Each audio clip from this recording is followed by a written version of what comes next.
Hello, and welcome to Entangled, the podcast where we explore the science of consciousness, the true nature of reality, and what it means to be a spiritual being having a human experience. I'm your host, Jordan Youkilis, and today I'm joined by my great friend, Spencer Smith. In this episode, Spencer and I discuss our journey to Burning Man and whether elements of Black Rock City could be incorporated into society as a whole. We next discuss our journeys with psychedelics and how those have shaped our perspectives on life and our relationships with nature. We then discuss the good, bad, and ugly of Twitter's pre-Musk management team. That dovetails into a broader discussion of mainstream and social media bias and the pervasiveness of censorship. We then dive down the rabbit hole of the long-range plans of imperialistic-minded organizations like the World Economic Forum and consider whether their plans could be speeding up as the broader public becomes aware of their criminal corruption. This naturally leads us into a discussion of the ET phenomenon and the allegations of insiders that the military has been engaged in a psychological warfare campaign to set the stage for a false flag attack to be blamed on hostile aliens. That takes us into a broader discussion of the trade-off between security and liberty and where our world stands today within that pendulum. Next, we discuss Spencer's journey with entrepreneurship and our wellness routines. We end the discussion talking about astrology, free will, determinism, and self-fulfilling prophecies. Outros for this and all episodes available at entangledpodcast.substack.com. Music from the show available on the Spotify playlist Entangled the Vibes. Please enjoy.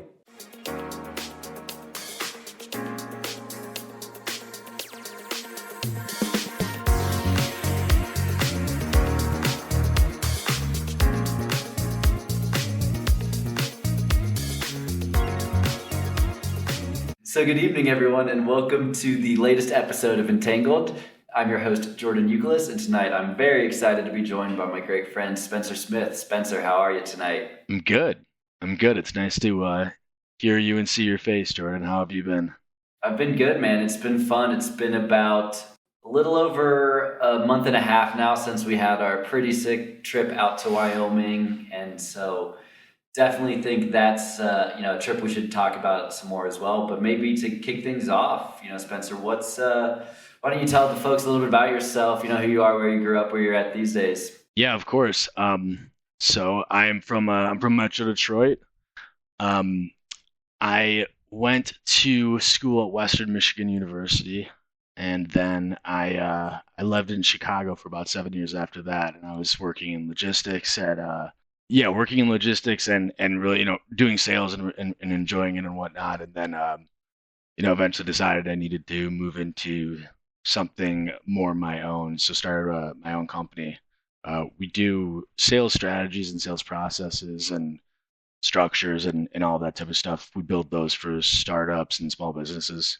The name of the company is IRC Sales Solutions. If you want to look it up. But yeah, that's what I do. That's kind of where I came from. And living in Detroit right now, met you through a series of music festivals. I think we could probably get into that story too. But yeah, that's my story. It's cool. It's a funny friendship we've had, and I think Allie had brought this up last time we were all together about because we did live in Chicago at the same time, but we didn't hang out too much at that point in our lives. And then since then, we've never lived in the same city, so we've always kind of gotten together every once in a blue moon for a big trip or something. So it's been a fun friendship, man, for sure. We've had some good times. Yeah, I'm glad. It's tough sometimes, especially to keep the random friendships going, especially if you're not I'm not a particularly communicative individual. I've never received any awards for my text response times or anything like that. So it's nice to have guys that are always down to just do trips and stuff. And I think I texted you once about that Wyoming trip, and you're like, yeah, I mean, cool. That's for somebody like me that loves to go on trips but hates planning them and hates you just choosing a date, that's a great quality to have, man. I think that's what's kept the relationship thundering on. Yeah, totally. I love committing to trips and not having to plan anything, for sure. Yeah, for sure. I mean, that was, I would say, our favorite part about Burning Man, wasn't it? I think if we had been responsible for planning that trip, we wouldn't have such fond memories of it, would we? Oh my God. I mean, even not doing anything, I feel like we prepared so much. We're still completely unprepared. You know what I Yeah. mean? I think my warmest like clothing was a t-shirt, like something with sleeves. And we did just imagine like the having like that what would be the word, just bravery today when going on a trip to never even check the weather and not see it's going to be like Yeah. 35 or like 40 degrees at night. um, but yeah, that was great. What did you think about Burning Man? I mean, what was your preconception of the event? What was it that made you want to go? And yeah, let's go from there. Yeah, I don't really recall like having a preconception about it, or if I did, I don't recall like what it was specifically. I knew that it was a more artistic type of festival. At that time in my life, I was in peak festival mode. I mean, I was like a festival monster. I went to every music festival I could, and I didn't like, I always had fun, so I didn't really have to look into them too much at a time to decide whether or not this is a good decision. I mean, when you're like 25 years old, like you're just, unstoppable, right? And so yeah, for sure. And so I don't remember what I thought about like going into it, but I definitely like. I mean, I loved being there, right? There's obviously like um your peaks and your valleys, right? Like it's your highs and your lows with that type of, with really any music festival or any like camping experience for that matter, but especially with Burning Man because you're what do they call it, like radical self-reliance, like really Mhm. you got to bring the right stuff and like make sure that I remember like one of the first days we went out, we were like drinking like a bottle of champagne, and we're like, when we're done drinking it, we're like, all right, so like where do we put this? Like, oh well, actually we need to carry this around for the rest of the week and then eventually bring Yeah. it like drive it out with us and then recycle it 65 miles away. Right, so I kind of like that aspect about it, and obviously like the actual shows and the music was like second to none, but Mhm. I love it as like an experience too because it's different, right? And you get to meet a lot of different Yeah. people, and like the creativity within that small area for what, a week or two a year, it's just like a epicenter of creativity in my opinion, like the most inventive camps and like outfits and everything that you'll ever see, right? Yeah. What do you Yeah, that was what was like your experience with it? What do you think? no, totally. I think you put it really eloquently. I don't know what my preconceptions were for sure. I knew it sounded something different and weird, and that like I wanted to be a part of it. And so, naturally, thankfully, our friends Ariel and Chelsea were like ready to plan it and really make it happen. And so, we got included in that as well. And yeah, I don't know, just the whole experience was so eye opening to me in a lot of ways. And I think, even if I were to go back today, I would have a very different perspective of it, but yeah, I think it's funny. I was listening to a podcast a couple weeks ago, and it was like, and they were asking about like if you've ever had a sliding doors moment. Do you know that movie? Do you know what I'm talking about? I don't I think it's think Gwyneth so. Paltrow's the main actress. Wait, Okay. what's Anyway, the what the sliding door moment? Explain that. yeah, so the movie's called Sliding Doors. It's a Oh, Gwyneth okay. Paltrow movie. And the whole premise is like she's coming home from work one day. I think she just gotten fired, and either she misses the subway just by a second, or she makes it just by a second, and like how her life changes based on these two events. You know what Oh, I mean? okay, yeah, got it. And yeah, and that and so I was thinking about like what would be a moment like that for me, and I immediately thought of Burning Man because that same weekend, a good friend of mine from high school was getting married, and it was like the first one of our high school crew to be getting married. And so I had thought, like, oh, like, do I bail on Burning Man and go to this wedding instead? But I think, obviously, congrats to them. Sad I missed the wedding, but I think Burning Man just was such like a pivotal moment for me in my life that like, and in subtle ways, right? I'm sure, if I hadn't gone, I still would have ended up in a similar but different spot. But anyway, The more I reflect on it, the more I do think that it's like really had a pretty significant impact on where I am today. Right. Yeah. What do you did that like coincide with a career change of yours or like a life change of yours or like what was it about that Mhm. would you say changed the trajectory of your life or which part of your life did it change the most? I'd say a couple things. So I think most immediately from that experience, that was my first time with psychedelics. And so that having just the best experiences on those at Burning Man, that really helped to change my mind initially about what they were, right, and what they could do, and kind of the nonsense that we've been sold about them. But I didn't, do them again for 3 more years until I read Michael Pollan's book. So anyway, I think that, obviously, and we've talked a ton about psychedelics. How much those have meant to me. So I think that's obviously been a big part in my personal life progression. But I think more so than that, it's really helped me to rethink the fabric of our society as it stands today and what it could look like, right? And I think when we went to Burning Man, I was kind of like, I still had a great time and I embraced it, but I almost viewed like that idea of a society as kind of like this hippie silliness that, people did for a week, but like we could never actually live like that, or at least something closer to that. But the more I take an honest look about how our society is structured today, from an economic standpoint, from a government standpoint, from a military standpoint, I actually think that there's a lot more that we can be doing to just totally rethink how we've done it in the past, right? And I think Burning Man is a perfect example of that on a more microscopic scale. Okay, got it.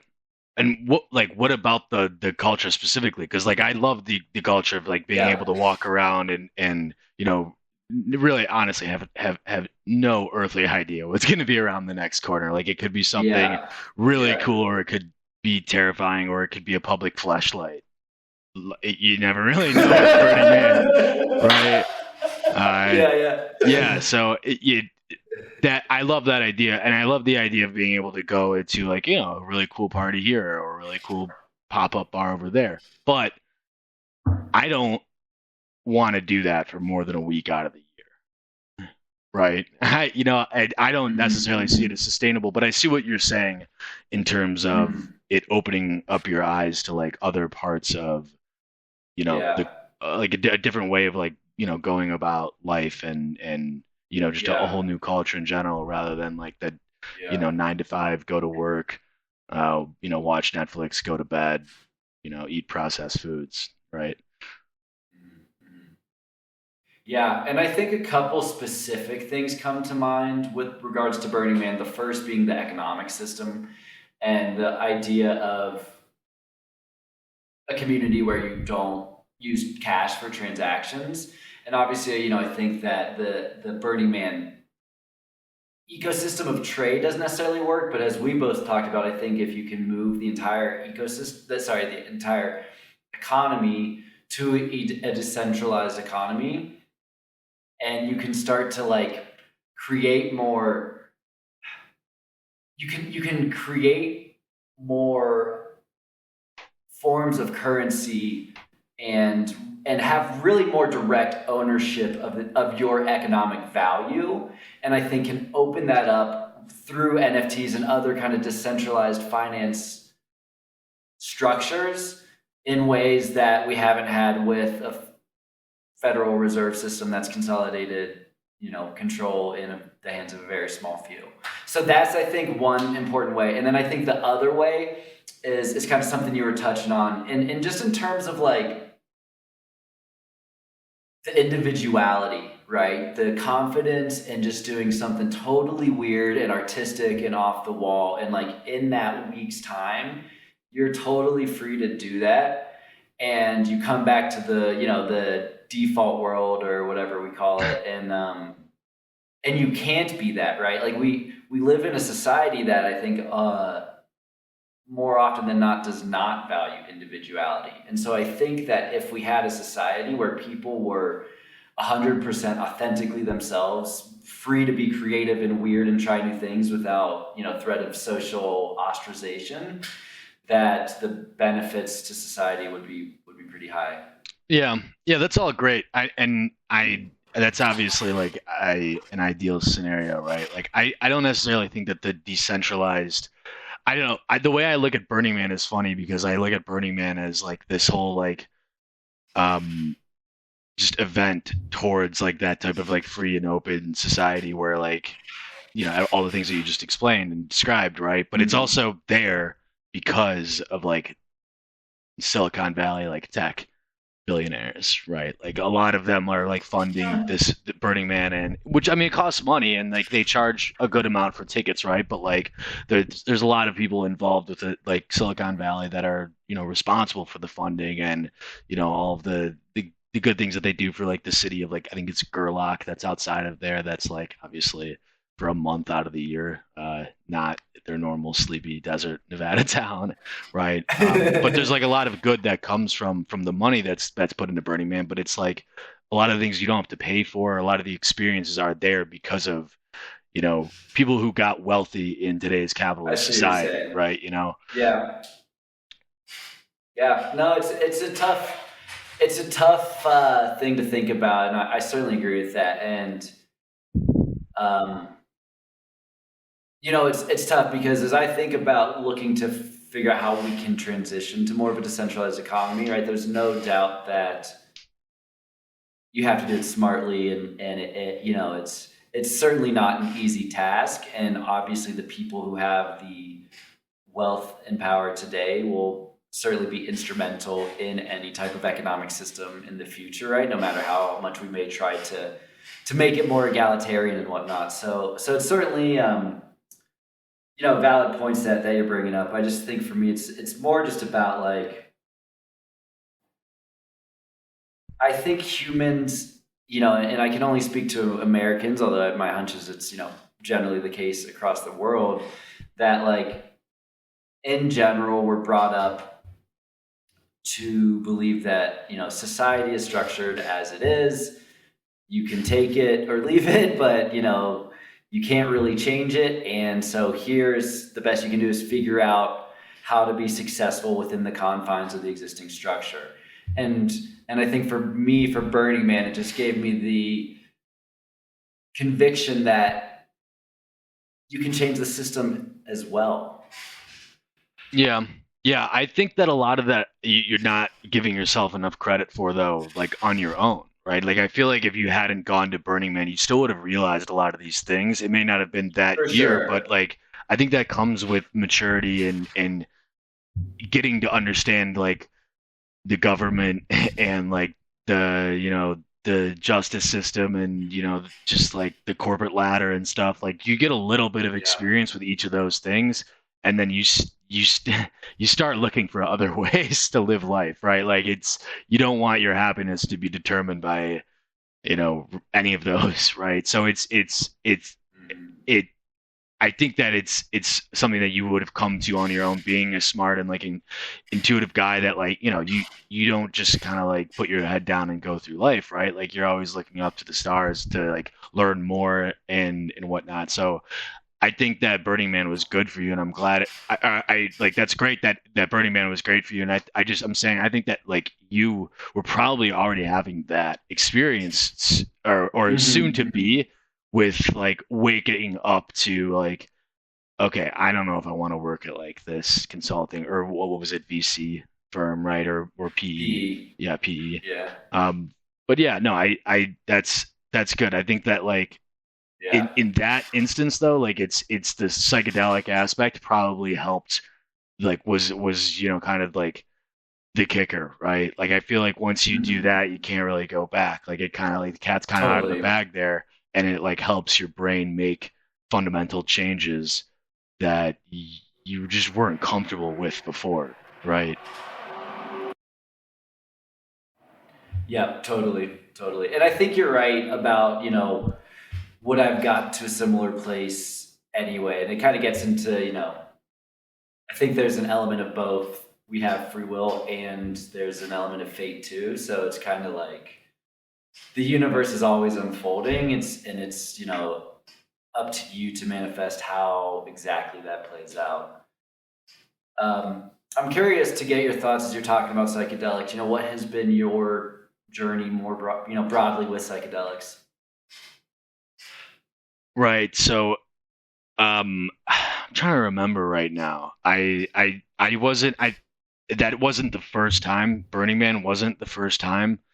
But it it was one of them, right? I didn't really start like doing them that early, and I honestly haven't done that many since, really, in the grand scheme of things. But it's for me, it was, doing a little bit of this, a little bit of that, right? But like small quantities in the beginning, because all you can think about are like these horror stories of people like having bad trips or whatnot, right? Like I mean, you do hear some good stories in the beginning, right? Like when you're like a teenager, or you're in high school, or you're in college, or whatever.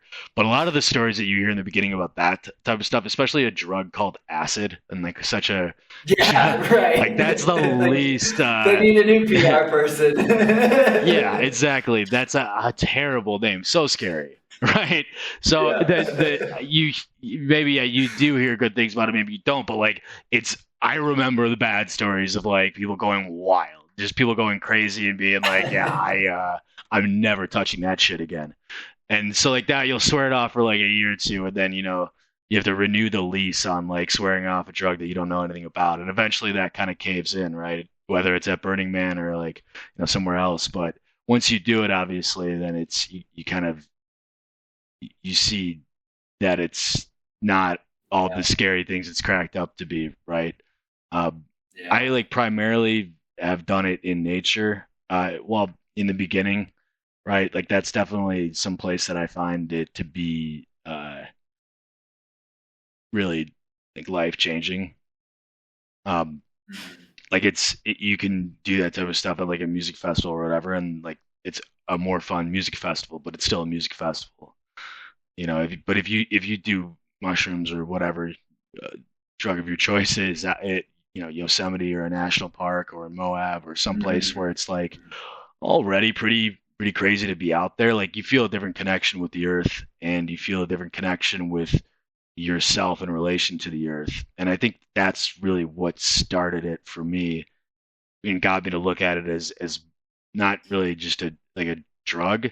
Like to me at that point, a drug was like something to make parties better, right? Yeah. I mean, that's kind of like Mhm. the way it was sold to me, like in Dare or by like the legal system or whatever, was that these drugs have no medicinal usage. There's no reason to ever do these drugs ever.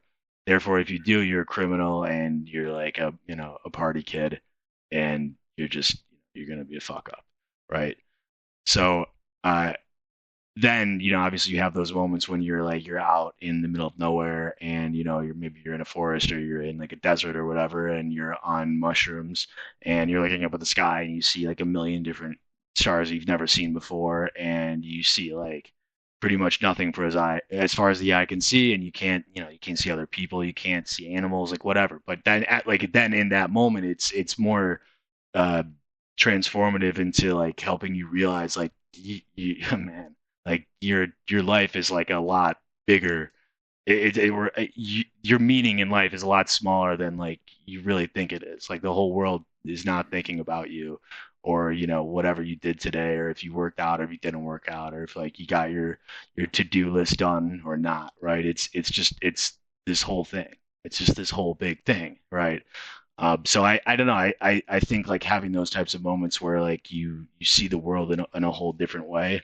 That was kind of my experience early with those, and again, I haven't done them like that much since, but Mhm.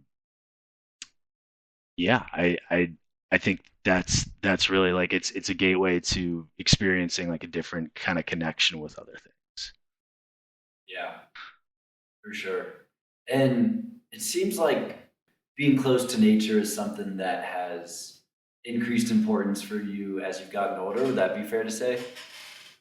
I think so. Yeah, I went on a trip when I was in I don't know, I was probably like 14 or 15 years old, and I went to a bunch of parks, and that kind of spurred my interest. And then, I Uh, mean, I didn't step foot in in like a foot. It's not even like a small patch of woods for about 10 or more years after that. But like that whole time, I was thinking of like how much I remembered like enjoying being out there and like not being in a city. Because I always thought when I was a kid that I was like a city guy. Like I was always gonna live in a city. I loved big cities, which like I don't mind cities nowadays, but it's just different. I'm not. I don't feel anything when I'm in a city most of the time, but I feel a lot more outside. But yeah, to answer your question, like is in I definitely have gotten more into it recently, or within the last like what is it, 5 or 7 years or so. Um, and yeah, yeah. What do you like about being out in nature? I just I don't know. I think that's a silly question, honestly, because I don't. It's just nature is like Earth, like it is just the world, right? And like when I'm inside of my house, I think about like politics and Twitter and like just Netflix shows and like you know what I mean. And that like that's not really stuff that's like it is like enjoyable to like rage scroll through Twitter, and it is enjoyable to like binge watch like a TV show, but it's not when you're not in the house and you're not in a city or you're not in your neighborhood or cul-de-sac or whatever. Like you're not really not that you're not even thinking about that stuff, but like then you realize like, oh shit, like that is just a tiny part of life, and like there's all this other cool stuff to look at. I personally like adventure and like exploring. It's not like I'm doing this all because like I'm a super deep human. I'm really not. I like to like go out there and just like camp and explore and climb mountains. Yeah. So you talk about rage scrolling through Twitter. Oh yeah. What's what are you raging about these days? I don't know. Well, with me, it's always like about nuclear is always like, well, within the last like year or so, been my big thing. But I've been trying to take a little break from Twitter lately because it's just not good for me. Or I don't know. It's fine. It's just like I don't ever walk away from like scrolling feeling happier, right? Or more positive. And if it doesn't make you feel better, then what's the point, right? Like to a certain extent, I kind of need it like to stay up on things for like business and whatnot. But uh, I wish you could just like turn politics and stuff off. Yeah. Well, I guess you could theoretically tailor your Twitter to, eliminate that. I've tried, but Jordan, I'm like addicted to it. Like I'll still Yeah. find myself searching like the real like controversial accounts like every like month or so. Like, oh, I wonder what Yeah. went down over here while I was gone. Like it is addictive. You know what I mean? Right? So Yeah. I'm not. It's not all their fault, right? Like it's these social media companies are definitely tearing away the fabric of our society, but they're doing it based off of like psychology, right? It's your own brains Yeah. that Game choose, theory. right? Like it's your own brains Yeah. that choose to be stimulated by things that make you angry or things that make you sad. So they're Yeah. just, I mean, why wouldn't they, tailor your feed to that? Like the news has always Yeah. been like that. Like you turn on the nightly news and you'll hear about every murder within like 50 miles of you. You do not hear about anything good. It's just like, all right, so we got a checklist of murders to talk about. So there's one in this park over here. Yeah, There was right. a domestic assault murder over here. Like it's like, okay, cool. I don't I cannot turn the news off fast enough, right? But uh, Yeah. at least with Twitter you get to learn cool things here or there. Mhm. How do you think that Twitter's management has been doing the last couple of years? I wow, you really set me up for that one. I think that Twitter's management is probably the worst in any company that I'm aware of. Really, it's obviously been in the spotlight a little bit more now recently with Elon Musk and all of that. But I think it's just a joke of a platform. Like the board of directors, I mean, these people are like they're not like business people that worked really hard to get there. Like one or two of them don't even have Twitter accounts, right? And they're Really? controlling, yeah, I think it's one of them. Yeah, they're controlling like the town square, and like they have a vote on the board, and they Yeah. don't even like have their own Twitter account. They must have burners, right? But I mean, that's just funny to me. But it's I just think it's an organization that's clearly you know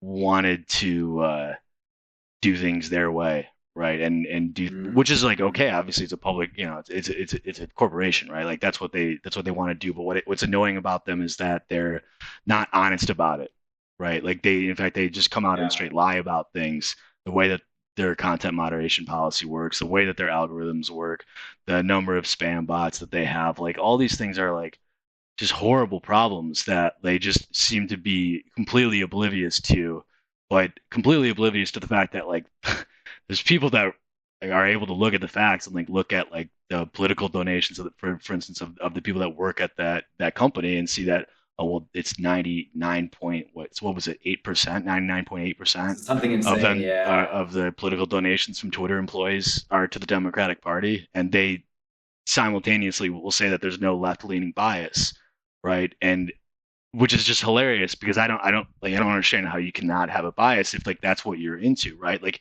if you look at like Truth Social, Trump's platform, of course there's a right leaning bias. Like I don't even I would hope that they come out and like are a little open about that. A lot of like uh publications are, right, but it's just funny that they're kind of ignorant to that. And I would love to see this thing happen with Elon Musk. I don't know what's going to happen with that, uh, considering that he's suing them now. I would assume that he's smarter than them. And another thing about the Twitter thing is that Jack Dorsey, I mean, he's come out publicly like speaking horrible things about the board too, saying that they're the reason that Is, they've is he still on it? no, he left. The board? Or He's wait, not. well, Okay. he's not the CEO. I don't can't recall if he has a board seat I or knew he's not. not the CEO. Yeah. Okay. So, Yeah. Anyway. but yeah, I mean, when the founder and CEO, longtime CEO, comes out and says that in a Twitter response, I think it was to somebody saying that the board was the reason that they've, been unable to grow or unable to grow at their predicted rate within the last like 5 or 10 years. That's pretty bad. Yeah. Do you? So I think one, you bring up such a good point about the left leaning bias, and I think I was very victim to that with all the social media platforms for sure. Um, Going into like both of Trump's first and second elections, right? Or you know what I mean, like the 2016 and 2020 election, and then the more I started to see how pervasive the bias was across not just the tech platforms but also traditional media, right? And I think it's the more you're kind of aware of that systemic bias and frankly corruption, right? The more I think it opens your eyes to the clear inequality of treatment on how news is presented regarding politicians on the right versus the left, right? And like I said, I say this coming as like a bleeding blue liberal my entire life, right? But then you have to just take an honest look at it. And what I don't understand is, when did the party of Democrats and civil liberties start to support the suppression of free speech? That doesn't make any sense to me, right? Or the fact that people are completely convinced that Donald Trump, has done all kinds of illegal stuff and colluded with the Russians, and so that's great that the FBI raids his home. Meanwhile, anyone who brings up some of the shady stuff that Bill Clinton has been doing, for example, like flying on Jeffrey Epstein's plane, 20 something times, that gets shut down immediately. So it's like there seems to be some very clear cognitive dissonance in what's actually going on in both the kind of social media and the mainstream media, and how it's perceived by both the left and the right. Yeah, agreed. I mean, I think all of that is almost even an understatement of how bad it is. And I think that the good thing is that it is nowadays, there is Twitter, right? There is Reddit. There's platforms, there's emails, there's anywhere you could go on social media to talk about this stuff, and there's podcasts, right? There's YouTube, and while they might all be leaning to one bias or the other, you, you can still converse with your friends or see new ideas and talk to, I think we've talked about certain podcasts out there that talk about this stuff a lot, like Joe Rogan, for instance, that really air these grievances, and so it's actually talked about now, right? I agree, but I think even there, the self-censorship is crazy. I mean, look at what Rogan did. He has one interview with someone who's presenting a very qualified, sorry, two interviews with very qualified doctors who are challenging what's been committed by the COVID response, and what Fauci and Bill Gates have done. He has two guys on, and then all of a sudden they want to cancel him. There's this video of him dropping all these N-bombs, and it's like, right. Barely, he's the top podcaster in the world, and he can barely survive bringing on people who are saying things that challenge the system. True, and I'm not saying the situation's horrible. It's not as bad as it could get, but it's bad if you are not a big name like him. But the point here, though, is that it is at least more in the public eye. This stuff happened 20 years ago, 30 years ago, 50 years ago, 100 years ago, 1,000 years ago, anywhere in the world. This stuff has happened with the media being controlled by certain political parties and being used just as a microphone for whatever they want to tell the public or whoever vote they want to sway during that election. That is what the media is. Ever since the printing press was invented, ever since words were invented, they were invented to tax you and then to tell you who to vote for and what to believe in and who to pray to. Yeah. Right. So what I'm saying is that now at least we've broken through to the point where we don't necessarily need to rely on 5 newspapers or 5 network stations for our news. We can look to ridiculous right-wing outlets like OAN or whatever, like Fox News or whatever. If you want to see another perspective, you can see that. If you want to see it look at an independent journalist like Matt Taibbi or you've got Substack, right? Substack. Right. So there's at least that stuff going on, and I think that the people responsible here, and this is the most positive I've felt about it. Each day kind of is the most positive I've felt about the situation, because they seem to be overplaying their hand with this stuff, and I think that as more people catch on to it, it's going to be kind of harder to pull it off, right? I agree. Does that make sense? I think. No, I totally agree. Yeah. Okay. I think that also it's one of those things that once you're woken up, you can't fall back asleep, right? Or at least it's very hard, right? And so it's I think that we're going to see a lot more censorship, and it's going to be become a little bit of this game of whack-a-mole. But for me also, I think, and I think to your point about overplaying your hand, and we can go down this rabbit hole if you want, but it's I think one of the things we've seen happen in the last probably decade, especially with more prevalence of the internet and YouTube and alternative media platforms arising, is that the group that is controlling the direction of the world order, I think there's a very complicated structure and compartmentalized corporatocracy that they've built around them to protect themselves and to make it look like all these shitty things happening in the world are isolated events driven by corporate greed and bad regulators, blah, blah, blah, not to recognize that it is in fact all completely connected. And I think what you've seen happen in the last few years is that, like I said, with this increased prevalence of freer media, that people have started to connect the dots much faster than they were planning on, and that you're almost maybe seeing them speeding up the plan in response. What do you, if they were speeding it up, what do you think would be a result of that? Yeah. Because what is just sorry to interrupt, but with the World Economic Forum, for instance, we're all familiar with the video, by 2030 you'll own nothing and you'll be happier. Like, what the fuck? They eat crickets. But that's Yeah. right. Okay, great. Sounds awesome. I love crickets. Protein. But no, right. So that's 2030 Yeah. though, right? So are you saying speeding up from that, assuming they are like the Bond villain in the story or somebody similar, right? But like a, They are, for a sure. speed up would entail like something new changing with censorship or moderation or Yeah. something within the next year or two, do you think?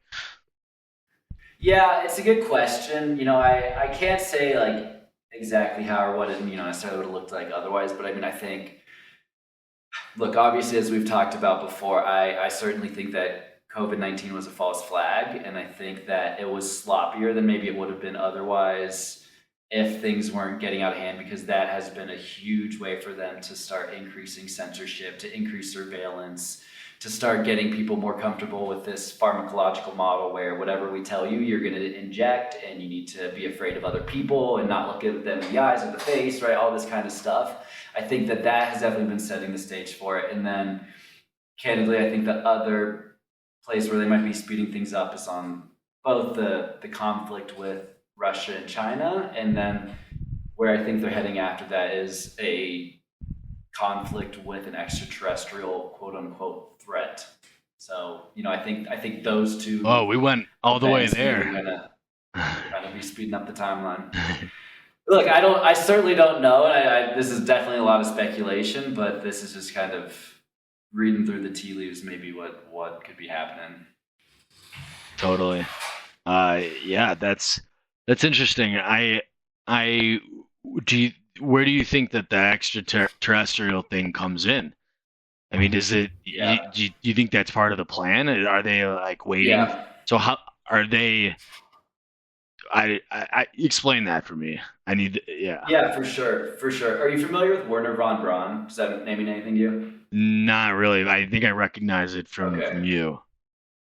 okay, yeah. So he was a Nazi scientist during World War II who developed one like some type of rocket, I think it was. He was brought over to the U.S. by the intelligence agencies as part of Operation Paperclip, Okay. and was one of the guys who was very high up in NASA from the early days on. And but actually, like kind of later in his life, he very much had a change of heart. And so, anyways, in his role as kind of at the forefront of rocketry in the years after World War II, he got connected to the organization known as MJ12, which is part of the same cabal that is in control of the World Economic Forum. And so anyway, the idea is that he was connected to the people who were kind of in control of these special access programs that were now reverse engineering the craft that they had shot down from Roswell, and kind of and using that through the private aerospace companies that they owned, and starting to like really war game and kind of prepare the globe for a perpetual state of war. So he like kind of his last couple years of life, like I said, had a change of heart and was working with his spokeswoman Carol Rosin to kind of speak for him as he was getting ill and close to death, to really go out and advocate for keeping weapons out of space and for nuclear disarmament.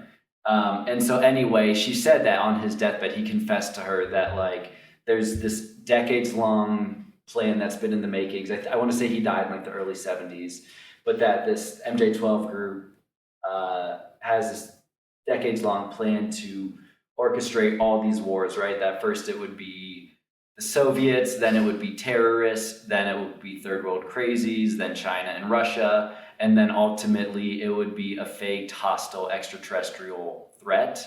But this was all a lie. It was just a way for the governments of the world to keep us in a perpetual state of war, and to continue, siphoning more and more money to the military-industrial complex and that kind of thing. Wow. It's wild. It is. Yeah. I don't even know where to start. I think you kind of know how I feel about a lot of the extraterrestrial thing, but I'll say it here, which is that I believe in their existence, but a lot of the proof is always weird, and I'm like something like, you know what I mean? Like I I believe everything that just happened in that story, but then it's like I can look at it and see, well, I don't know. I think that the military industrial complex is simply because there's corruption in the government and they just like to pay their buddies in the arms industries, right? Like, and then I'm just like, all right, so maybe ETs aren't real, right? Because like I want to see something like, I don't know, or not. Again, I'm sure that they're out there, Yeah. but Yeah. the story goes so deep, right? But then the other thing was that, like, as I started reading more into other things that I was interested in, right, Mhm. I started coming across a lot of the same stuff that you're talking about too. And so when I saw you most recently, like, I the World Economic Forum was one of them, right? And a Right. lot of the MK Ultra, COINTELPRO stuff was another, right? And the Jolly West and the JFK stuff, right? Jack Ruby, like all of Yeah, this stuff totally. that like a Totally. few years ago I didn't believe. I mean I didn't really think about them, but I never would have thought Me that they were neither. like it could have been real. And now it's not even that I think for sure like the JFK assassination was like something else than what we A think it false was. flag. Yeah, Yeah. false flag. But it's just it's I definitely feel differently about it now than I did before. And then when we hung out and you start talking about all the same stuff, but it's related to extraterrestrials, I'm like, holy shit. I mean, I'm starting to believe bit by bit by bit. So, uh, yeah, I don't know. It's a kind of like a new portion of your life when you start considering an alien attack or a war, right? Yeah, I think that, and I know that obviously sounds like pretty wild and far fetched, but also like, it's not even just that, right? Like, there's been other folks like Richard Doty, who is a former Air Force intelligence officer. He said that he was involved with a special access program that was doing hoaxed alien. Um, what do they call it? False indications and warnings, where they would abduct people and make them think that they were being abducted by aliens and like do all kinds of brutal things to them, with the whole idea that what they're doing is they're laying the psychological warfare for an upcoming alien attack, and so that we associate them with a hostile threat as opposed to a force of love and light that's trying to help us ascend past a state of perpetual war. Right. Have you ever seen the movie Arrival? Yeah, with Jessica or Amy Adams, that is. I believe so, yeah. Yeah, That yeah, that's a it's good an one. interesting take on the whole situation. I know it's been done before in other movies. I'm quite like that are similar to that maybe, but I perhaps I just haven't seen them. But I specifically what I'm talking about is how every like country kind of has like their own way of dealing with the aliens that are like hovering in their country. And even every individual kind of has like a different approach to them. Like, should we bomb them? Should we shoot them? Should we talk to them? Should we draw pictures? Like, right? Everything is completely different. Uh, and so I always think of that movie when I think about like Contact with Aliens because like it's not. Well, Yeah, I prefer not to think about Independence Day. I sleep a little bit better not thinking that that's what it would look like. yeah, yeah. I think that's right. And then that gets into the depths of the conspiracy, right? Because you talk about Independence Day, like Men in Black, right? Like, as we talked about the media always being corrupted, I think that the intelligence agencies have always been deeply embedded in not just the media, but also the entertainment industry and all over Hollywood. And so there's a strong argument that the reason that all these alien movies that we see, they're like 90% plus about these hostile aliens where it's going to be a war, is again part of this master coordinated decades long plan to get us associate aliens with a threat. Yeah, I'm glad that you mentioned Men in Black because like that's like one of my favorite quotes of all time is in that movie, and I think it's something like 1,500 years ago, everybody knew the Earth was the center of the universe. 500 years ago, everybody knew the Earth was flat, and 15 minutes ago, you knew that humans were alone on this planet. Imagine what you'll know tomorrow. And so I always think about that when I start like realizing, oh, maybe like something I heard of the news wasn't true. Maybe like this stuff that they've said about COVID isn't true, right? So like, Yeah, what else am I gonna not believe in tomorrow, or what else? yeah, You know what I mean? It kind of becomes like a slippery slope of like the more you learn about a lot of like, especially the stuff with like the CIA and the FBI, like of these like organizations that like even people in the government think that they're evil. In fact, many people like you know what I mean. It's not even like it's obviously you can look at it as an outsider and be like, well, they stop terrorism and like they keep us safe at home, which is true. Like I definitely like again using the sleep example. Is it though? Like, What?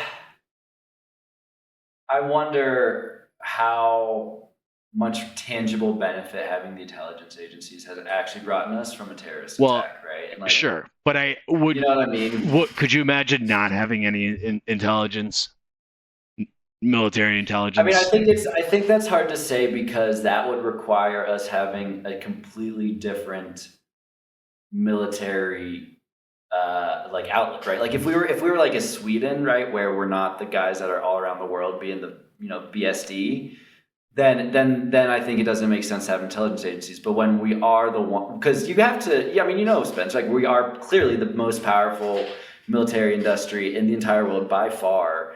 We are dicks, right? Like we are, and Well, that's so those are two different things, though. when You can have the strongest military in the world and not be a dick. no, And I think that that's kind of where we need to go, right? Like we should stop being dicks about it.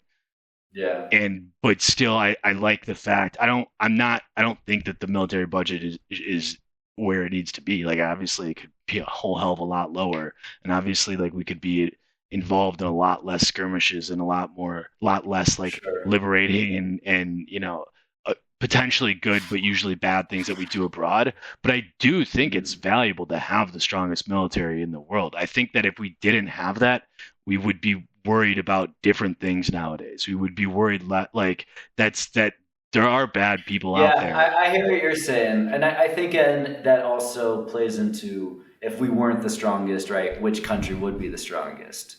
So again, right? Like obviously, if it's a totalitarian regime, we don't want that. But I think what I've come to the realization of, and I think you're following shortly behind me, is that the U.S. government, as the supposedly democratic governments of Western Europe, are in fact far more autocratic and fascist already than they've been made out to be, and we're going dangerously in the wrong direction. So that's kind of why I'm like I don't feel safer necessarily with the folks who are currently in charge of our government having all this military and intelligence power.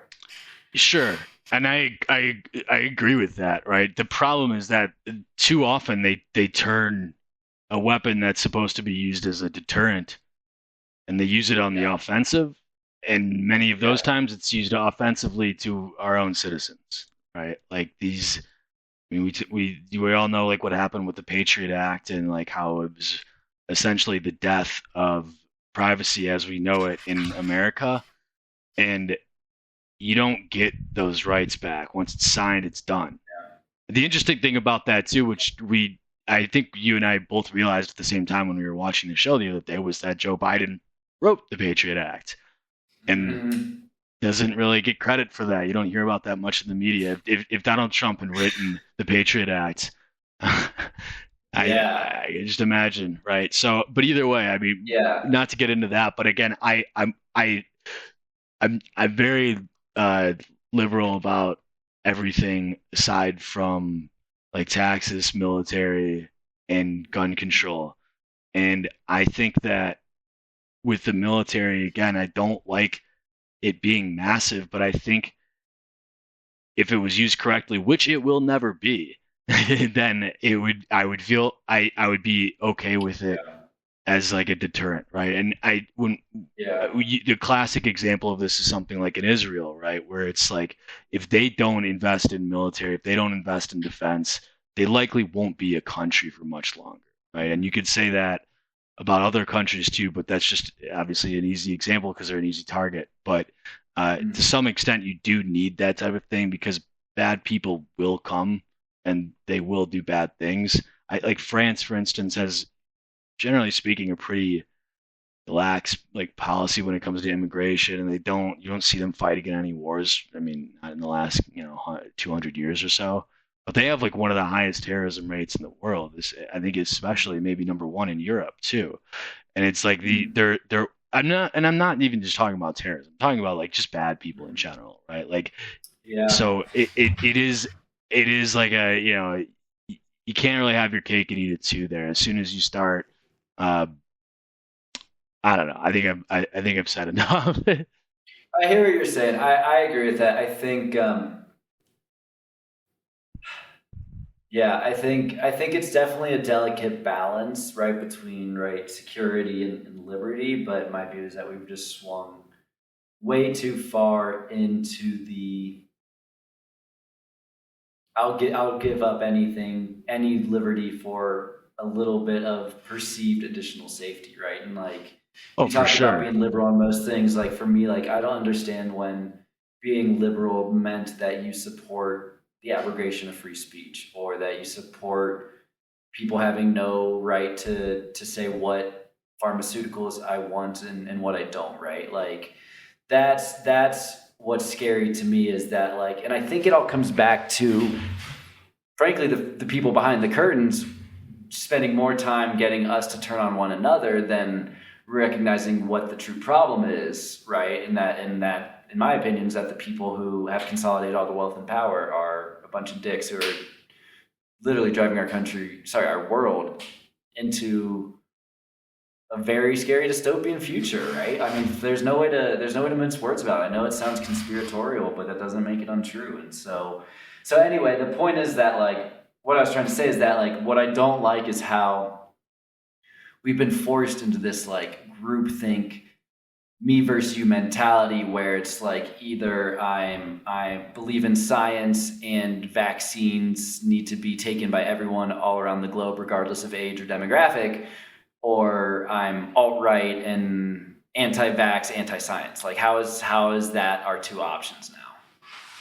Yeah, exactly. I think a lot of that is the way that discourse happens now today in our country and around the world, right? It's a blessing and a curse that you're able to converse with the entire world at the same time, uh, you know, anonymously too, right? So I think if we didn't all use that as like our primary way of getting the news and communicating with strangers, then it would, yeah, you wouldn't really think like that much anymore. Like for instance, when Allie and I were on our trip, we and for those who don't know, I mean, we essentially for a couple of years went uh got like a pickup truck and like put all of our stuff in it and we're living in Airbnbs for a couple months at a time in different cities. We're still working full time and we we just wanted to see the country, right? I like as I was saying before, like I spent a good 11 years straight in cities and just like snapped, needed to leave my job and like go see the country. And uh, as you do that, you get to see all of these different areas of the country, all of these different people and these different cultures that you wouldn't otherwise normally see uh, in, obviously a small period, let alone like some people's lifetime, right? And what I liked especially about it was you driving through these each city, you're seeing people in Baton Rouge, you're seeing people in Nashville, you're seeing people in Austin, and everywhere along the way, you're seeing people in Colorado and Arizona, and you're seeing a little bit of everything, right? Like even like you can look at like California as being a super like, liberal state, for instance, but there's really like a bunch of liberal cities in a completely red state. Like everywhere outside of of these big cities or these rural areas of California are different. But that's not even the point about politics. It's just that about like cultures change and people are very different. But what was unanimously true about everybody that we met and all the experience that we had were like people were so much more pleasant in person than online or like than like the general stigma Totally. about society today, right? So I felt like, and we were traveling during the George Floyd thing and during COVID for a little bit, and before that, and a little bit after that, or whatever. But it was we got to see the world like the country like in different places at different times and in areas that we weren't familiar with and didn't know aside from like coordinates on a map, and everything was good. Everything was great. Like nobody had this type of like there was no us versus them mentality, whether like no matter what type of like race or religion or like color you were, like everybody was just nice, and like we don't even always experience that like within our own friend groups, right? But it's just like strangers generally are good to other people, right? Like if you meet somebody on the street, there's like a 99% chance that they're not gonna be like a psychotic person on the complete other side of the political spectrum as you, right? Like there's a very, very high chance that they're going to be a reasonable individual that you're going to like and would love to sit down and have like a beer with if if you really wanted to and like get to know them or something, right? Like nobody's that crazy. So some of them are definitely, but like it Some of them are. right. But those are the only people that you hear about online. Everybody else, for the most part, is pretty normal that you have to interact with. Yeah. And it just gets back to what we were saying earlier, like the media and reporting the fear and the murder, right? It's like the entire structure of the system is designed to highlight the extremists, to get people mad at each other, to get people fearful, to convince people that they're confined to sickness and disease forever. And it's just, eventually, I think we have to take a breath and say, who's driving things, right? If the system itself is so rotten to the core, right? Like we can't keep trying to put lipstick on a pig, right? Like we have to address the root of the problem, and there's an organized crime syndicate that has been over centuries consolidating power and doing all kinds of illegal activities. And until we root out the core problem, I just don't see us getting better. I just don't. It's all moving, broadly speaking, in the wrong direction, if you ask me. And when you say that, like, are you talking about like just like advancement or like human interaction or like what is going downhill specifically, right? Like obviously the economy is in the short term or however long term it might be, but like there's obviously censorship is like a bad thing, right? But do you see it leading to more division between the country, the people in the country, and do you see it ever really escalating out into the streets though? Because like that, back to what I was saying, like yeah, everything is fucked when you're online, but when you're in person, it's kind of a better vibe, you know. So it is, but do you see that part getting worse and worse as well? I think I definitely see the censorship getting worse. I see the power of the pharmaceutical companies to mandate things on the populace is getting worse. I think that's a very dangerous precedent. I see the geopolitical environment with Russia, Iran, and China getting worse. I see the economy at a place that doesn't make any sense. I think it's a house of cards, frankly, that could collapse at any moment, which, you start to add up all these different rises in tension. They all feed on one another, which can very much, create social distress as well, and bleeding into the streets potentially, like you talk about. So, and I also frankly see local police departments getting more powerful, right? And if we go back into lockdowns over whatever the next pandemic is, now you're on the streets and you get arrested, right? Like it's just, I don't know. And look, I know that I'm getting dark on it, but I think that this is the direction we're heading if people don't wake up and start really making changes here soon. Totally. Yeah. And I think I do think that people are starting to wake up slowly but surely. And I think COVID was like a big kind of like a cold slap in the face for a lot of people that just said, wait, what are you doing? I'm not allowed to leave my own house. That type of stuff. Right. But like, I still, going back to it, I think that like personally, and this is the way I am as a human, like I don't expect everybody to be this way, but like that's kind of intertwining with like the whole nature theme was like, I can go outside and this stuff doesn't matter anymore. Not necessarily every time I go into my own backyard, right? But like, if you stop thinking about this, and like obviously meditation, which we're both into, is when you do those types of things and you enjoy that present moment and you enjoy like the beauty in the world, you stop thinking about this other bullshit, right? And Yeah. I another point to that is that you mentioned some unique things for us, right? As a civilization right now. You mentioned like I would say five very important things that are really worrisome to us as the future of the civilization. But if you snapshot that and you look at any other period in time, there's been five different things, For and they've sure, been for just sure. as serious, right? So it uniquely for the first time, we don't have to really worry much about our own safety.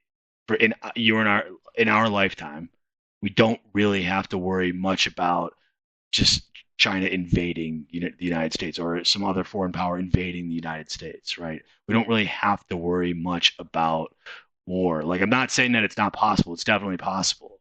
But Yeah. compared to any other time in human history when somebody could just roll up with 2,000 horses and archers and big ass swords, like that's we're living in a better time than that. And I think that it's there's the problems that we have today are big and they're Yeah. serious, but no matter what time in life you're going to live, there's going to be For very sure. serious problems, and there has to be a way for you to still enjoy life and enjoy the finer things and the good things about life without really having to think about that stuff too much. Hmm. Dude, I agree. I mean, I definitely hope it doesn't come off like I'm not enjoying life. Like Oh, I certainly it, am. absolutely. I'm taking like my response to the extreme. Of course, you're enjoying life. I don't mean it like that. It's just a sense of like I feel like more than anything with you, it's Yeah. not that it impacts your enjoyment or anything, but that I feel like you feel more than I do a responsibility to fix things. Yeah, for sure. That's fair. Right. Like I feel like you Yeah. feel as if there's more of a weight on your shoulder and that you should go out and fix things, which is great. Like I think that's a very good aspect, right? I just I almost look at as like a whack-a-mole, right? Like if you solved one of them, something else would pop up, right? You're going to be worried about something else new, right? Like, it's just kind of how, like, your like worry brain works. Like, not yours, but just human beings in general, like the Yeah. monkey brain. It's gonna find something to worry about and stress out about. And I, I wish it was like something in which because I love problem solving, but when I look at any of those problems you just mentioned, I'm like, all right, fuck it. I'm gonna go do something else instead. Like, I don't want to think about this. Like, it's not something that there's like Yeah. a clear solution. There's not a Totally. clear solution to any of these things. And even if there was, even if Totally. everybody knew the answer, and like nuclear is one of those examples where, okay, it's good, it's safe, and it can save the environment. All right, well, let's ban it. Yeah, let's get rid of all of them. Yeah, like, yeah, all the ones that are still working, let's close them down too. Okay, so let's burn fossil fuels instead. Right? Like you look at something like that, and it's like, okay, if the solution's that obvious for that, and we're still not doing it, like, oh shit, like I don't know if I even want to think about this any longer. Yeah. Yeah. I hear you, man. It can be daunting when you start to recognize the scope of the problem, and that is definitely something I struggle with. You're definitely right on. Like I need to not, you know, put the weight of the world on my shoulders, and it's my fucking ego and God complex or whatever, But like, But it's good. I don't think I you should do. look at it as a bad thing. It's still No, good. I agree. I agree. It's something I think about a lot for sure, and I do think that when I started Key, right, like I was able to say, hey, we are institutional private equity investors. We live in Denver. Cannabis is clearly going to be a huge industry. Like, who better than me and my partners to do this, right? And I thought the same with Entangled, right? When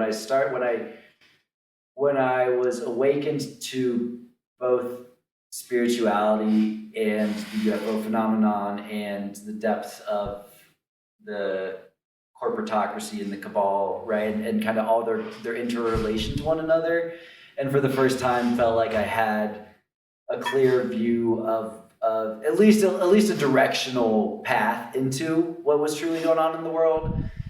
And then I had the benefit of being a white male in America, being self-employed, not having a family, not being as afraid to self-censor as almost anyone else in the nation, right? Like there are a lot of factors that I think about that I'm like, I do think I uniquely can provide a perspective through this platform of Entangled and what's to come, and that that I can provide something that is unique to the content that's out there already. So I see both sides of it for sure. Yeah. What do you think would be your ideal way of seeing, like your ideal, I guess, next stage of your life, assuming everything, the podcast takes off and like, people start being more aware of these ideas, even if like outside of your social circle, but people like start organizing more around these ideas. Where do you see yourself moving to next? That's a good question. Personally, it's hard to say. Like, I definitely internally at for business, we've talked about in the future looking to fund companies that are building off the metaphysical principles of like a consciousness-based cosmology, right? So specifically things like harnessing zero-point energy, figuring out ways to harness the power of consciousness, figuring out anti-gravity, right? Because these are all technologies that I'm now very convinced are real, but they're just being suppressed. And so I think having our existing investment platform, we can help to both raise awareness of those technologies and finance the creation of really, really exciting stuff that builds on that physics.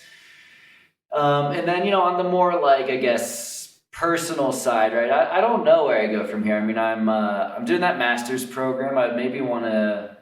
I don't know if I'd do a PhD at some point. I could see myself maybe being like a professor at some point or something like that.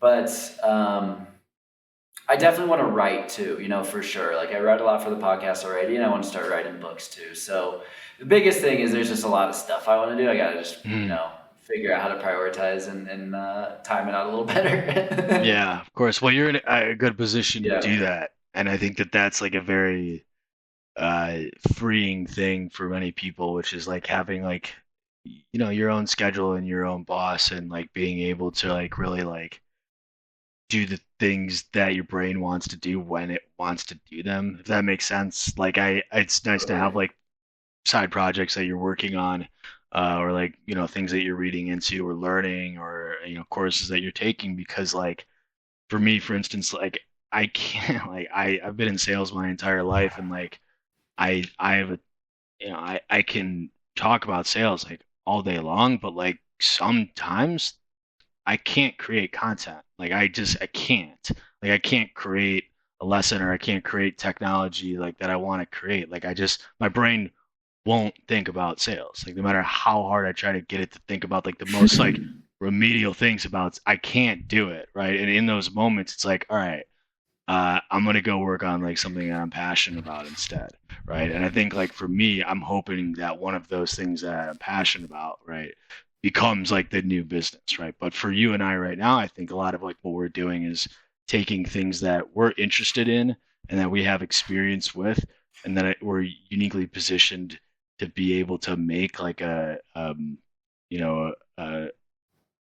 high quality product or service that the market is interested in, and turning that into a business where it's not necessarily, I don't know how exactly how you feel about your company, but it's not, we're not doing it for enjoyment. We're doing it to make money, but with that money, then we can do something that's, a little bit more focused on our passion or enjoyment, and a little bit less focused on money. And then the next thing is even more focused on enjoyment and passion, and even less, if at all, focused on money, right? So I think like that's kind of like, at least I'm kind of hijacking it, but my pathway towards doing something that I really want to see change in. Yeah. Yeah, I think that's really well said, and that's kind of been consistent with my strategy. And like, looking at guys like Tim Ferriss and kind of how they went from, starting a niche product, entrepreneur, great cash flow, wrote a book, started a podcast, you know what I mean? And it's that kind of whole idea of, success continues to compound on itself. And I've definitely seen that in interesting ways too, even just like with this podcast and my, business in cannabis and stuff like that. And I'm curious on that front, like, how has the entrepreneur's journey been for you, right? Like, what was it like taking that leap to branch off and start a business? It's been a wild ride, man. I think my favorite metaphor for like entrepreneurship is, or really building a startup in general, starting a company is it's like jumping off of a cliff and assembling the airplane on the way down. It literally does feel like that uh, at many, many, many times, right? Even when you think it's like, okay, we're good and we've made it, like you'll have like some come to Jesus moments where you're like, oh my God, like how am I gonna like how am I gonna get past this? Like how am I gonna get beyond this, right? So, but my journey was interesting because I started off wanting to build technology specifically for the logistics industry, because that's the industry that I was in prior, and I liked the industry in the sense that I like problem solving. Like I like fast paced like work with a bunch of other people where it's like communication based, but you're still kind of responsible for your own success, right? So it's I like that aspect of it, but I absolutely hated the daily grind. Like you're literally, I mean, you're working 10 hours, 11 hours straight, five, sometimes 6 days a week, and you're just dealing with, if, as like a sales rep or as many people within the logistics, like a freight brokerage, you're dealing with like truck drivers all day long, which they're great people. Like I have a great deal of respect for them, but it's annoying when somebody like, is controlling your day like that and can just ruin your day or ruin like a customer relationship that you spent 20 years working on or 10 years working on or whatever, right? So going from that to entrepreneurship was interesting because I felt free all of a sudden. But the other thing that changed was that I didn't make any money in the beginning, right? Like you go from like a cushy job where you're doing quite well for yourself to zero, to like actually zero. And that's just a really, really wild thing to experience. Like especially when you start being responsible for employees and like other people with your business and whatnot, is that like it's really weird to not get paid. And it's really weird to be the person responsible for whether the check bounces or not. And I was always like a really good worker in jobs. Like I was very competitive, so that sales always worked for me. Like if I didn't like somebody on the team, like I didn't need money. I just wanted to do better than them, right? Like, or just in anything. Like it's just, being a competitive person, you just always want to be first. And obviously, like being driven by money, especially I was more so young when I was younger, and thought that was the only path to happiness. Like it's sales is a good fit, right? But then learning that I think was helpful in me starting my company and like learning like the science behind sales and persuasion and psychology and all of that. Like it really helps open your eyes to everything. Not everything, but like just the way like our system works, like capitalism, like ads, marketing, like it helps you open new doors and stuff when you know how to talk to people and that type of thing, right? So that was helpful, that having that background. But as I was saying, I started the company wanting to build technology for the logistics industry, and that's what I started doing. Started funding some of those projects, and then the whole $0 a month thing kind of got to me, right? And I started thinking, well, like, fuck, I should probably make money too, because like when you're trying to build technology as a startup, like you don't make money for a year or two, or sometimes ever. Like, look at how much money companies like Uber lose, right? Or like big technology companies that have been around for 5 or 10 years and still can't turn a profit. But so it that got to me very quickly, and I kind of like I don't know, I kind of buckled and started going towards more so what I knew how to do, which was sell myself and like build sales structures, right? So it's not like something that I ever saw myself doing long term, but I knew that there was value in that for other people because a lot of the companies that I work with, or especially like when I was younger, doing this like 3 or 4 or 5 years ago, which was like a lot of companies that have they're started by somebody passionate about like a product or a service. Like they're either like they're really good at building websites or they're really good like and they're a very good artist or they're like they have like a some sort of like I don't know, like pet toy or whatever, but it's something that they like thought about one day and like this is the best idea ever. I should make a company and like everybody needs to get a hold of this product, right? But a lot of them are passionate individuals about that product. They don't know how to sell it, right? So it's essentially I want to say it's nice to really like be able to open that door for somebody who is just wanting to be able to distribute their product. And it's not where I thought I would end up long term because it's consulting, right? Um, so yeah, to summarize that, right? Like it started rocky being an entrepreneur, but I always knew that no matter what I did, even if it was something that I thought was like extremely boring, which I don't think this is, then I would still have what I wanted long term, which was to be in control of my own life and on a path towards like equity and financial freedom, right? Where like it doesn't really matter the money you have in your bank account. And this is something I learned a lot from like Tim Ferriss, which is that it's not, I think he calls them the new rich, right?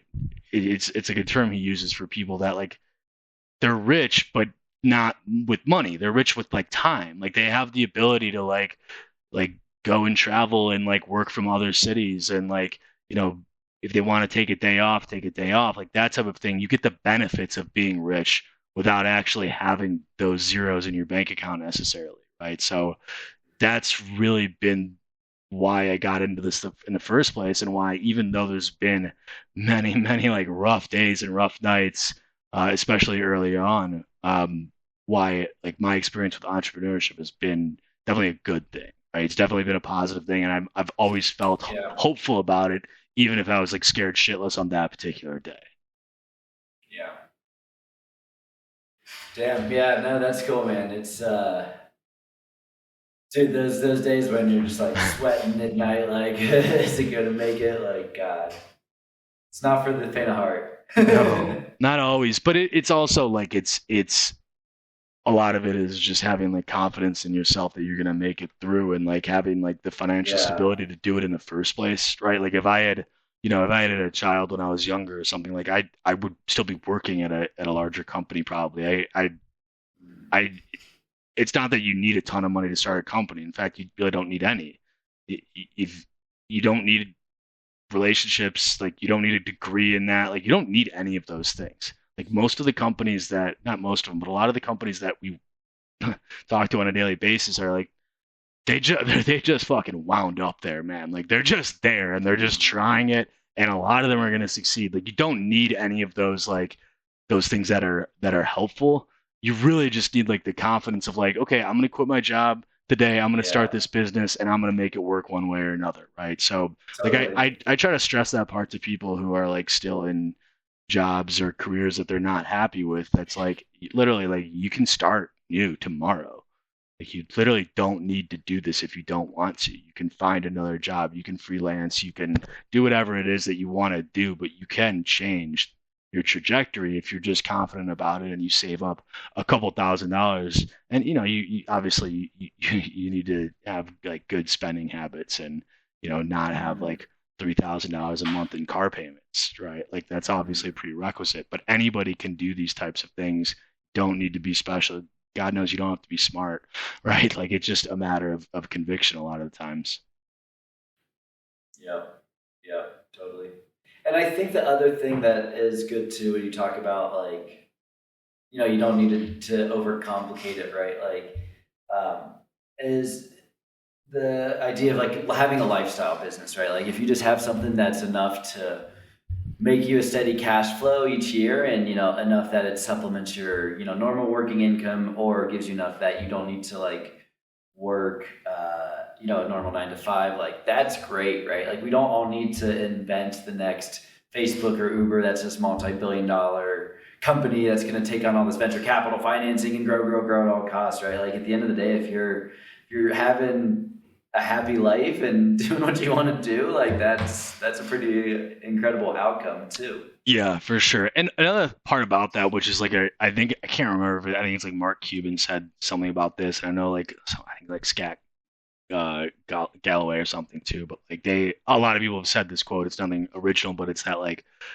the people that say do what you love are usually like already rich.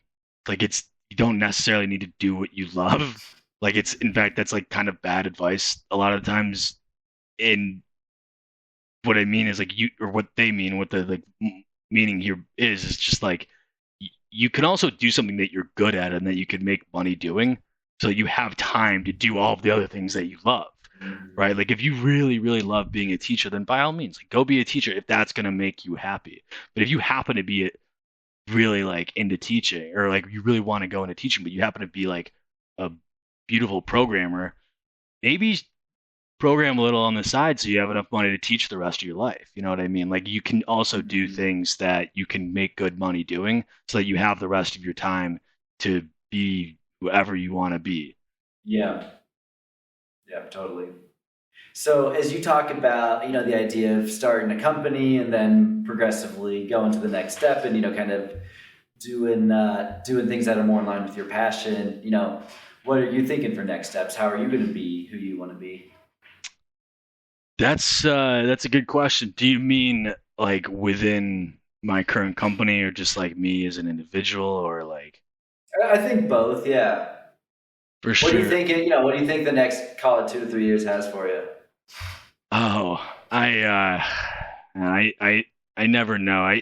Something that like I'm really been obsessed with lately is kind of building building systems that again get me more towards like not needing to be on the computer to make money. That makes sense. Yeah. Like I have been building like our own learning management system and building our own like some of our own like apps or like essentially web apps and stuff. And so I want to see more of that in the next few years, which is essentially more is me spending less time like with other companies and building cool stuff. Because uh, the more I've gone in like this kind of like the quasi consulting type world, you realize that like you really are not doing people a service by meeting with them one on one. You are, but you're doing them a disservice in the sense that you have to charge each person individually. But if you can create software or technology that is more accessible and doesn't essentially the same job as all of your 100 best conversations put together, then it's you can help more people by building more permanent things, right? So Mhm. that's really like what I love to spend my time with now, and then over the next couple of years as well. But as I was saying, like I kind of I want to get into some other like side projects that I'm more passionate about as well, aside from just the money aspect. But right now, like we're just I still do like I would love to get a little bit more into travel. Like we were doing that for so long, and Yeah. we've still traveled a lot like over the last 6 months, but like more trips like Wyoming or to other areas that I haven't been, or even to areas that we have been, but like sometimes it's just a matter of driving a couple hours and just getting out there. But I find that anytime like I climb something or mountain bike or whatever it is, like you feel like a lot more recharged after that. So definitely want to start or not start, but do more of the things that help sharpen the saw, so to speak. Yeah. Yeah. Yep. I love that, man. Sharpen the saw. Yeah, for sure. Do you do anything on like a daily basis? You mentioned meditation. Anything else that you think of as like, this is something that I gotta have to kind of keep refining and whatever it is in terms of self improvement. Yeah, so I'm really not a great person to ask about that because well, yeah, I don't do as many things routinely as I'd like to because for a long time I just didn't have an everyday schedule when we were traveling, living on Airbnbs and like working from like a Mm. children's desk, right? So, but since being home over the last 2 years or so, I'm starting to build more of a routine. And like, I would say that the one thing like right now that I haven't been able to, I couldn't be tough to live without now that I have it is sauna. Like I've always been into saunas, but I never Mm. really, like recently I just decided like, whatever, I'm just gonna, build one in our backyard and did that. And do it every morning now, right? So wake up, sauna, and then do a cold shower, and like I wouldn't trade that experience for the world. Like a cold shower is like the best thing in the world to me now. It ruined warm showers for me, but I that's like my one like wellness thing that I'll preach today is just I don't know. There's something about cold showers, especially when you get to go from a hot to cold environment. Not only like does it Yeah. help like release endorphins, but it just like uh I obviously wakes you up, but you just feel great for the next couple hours. And you know, Yeah. what about you? Yeah. Anything new That's with really you? cool. New? No, nothing. I don't think I'd say new. So I got into transcendental meditation like a year ago, and that's been really great. But I'd say the last probably 9 months or so. If I'm being honest, I let my like physical workout routine slip for sure.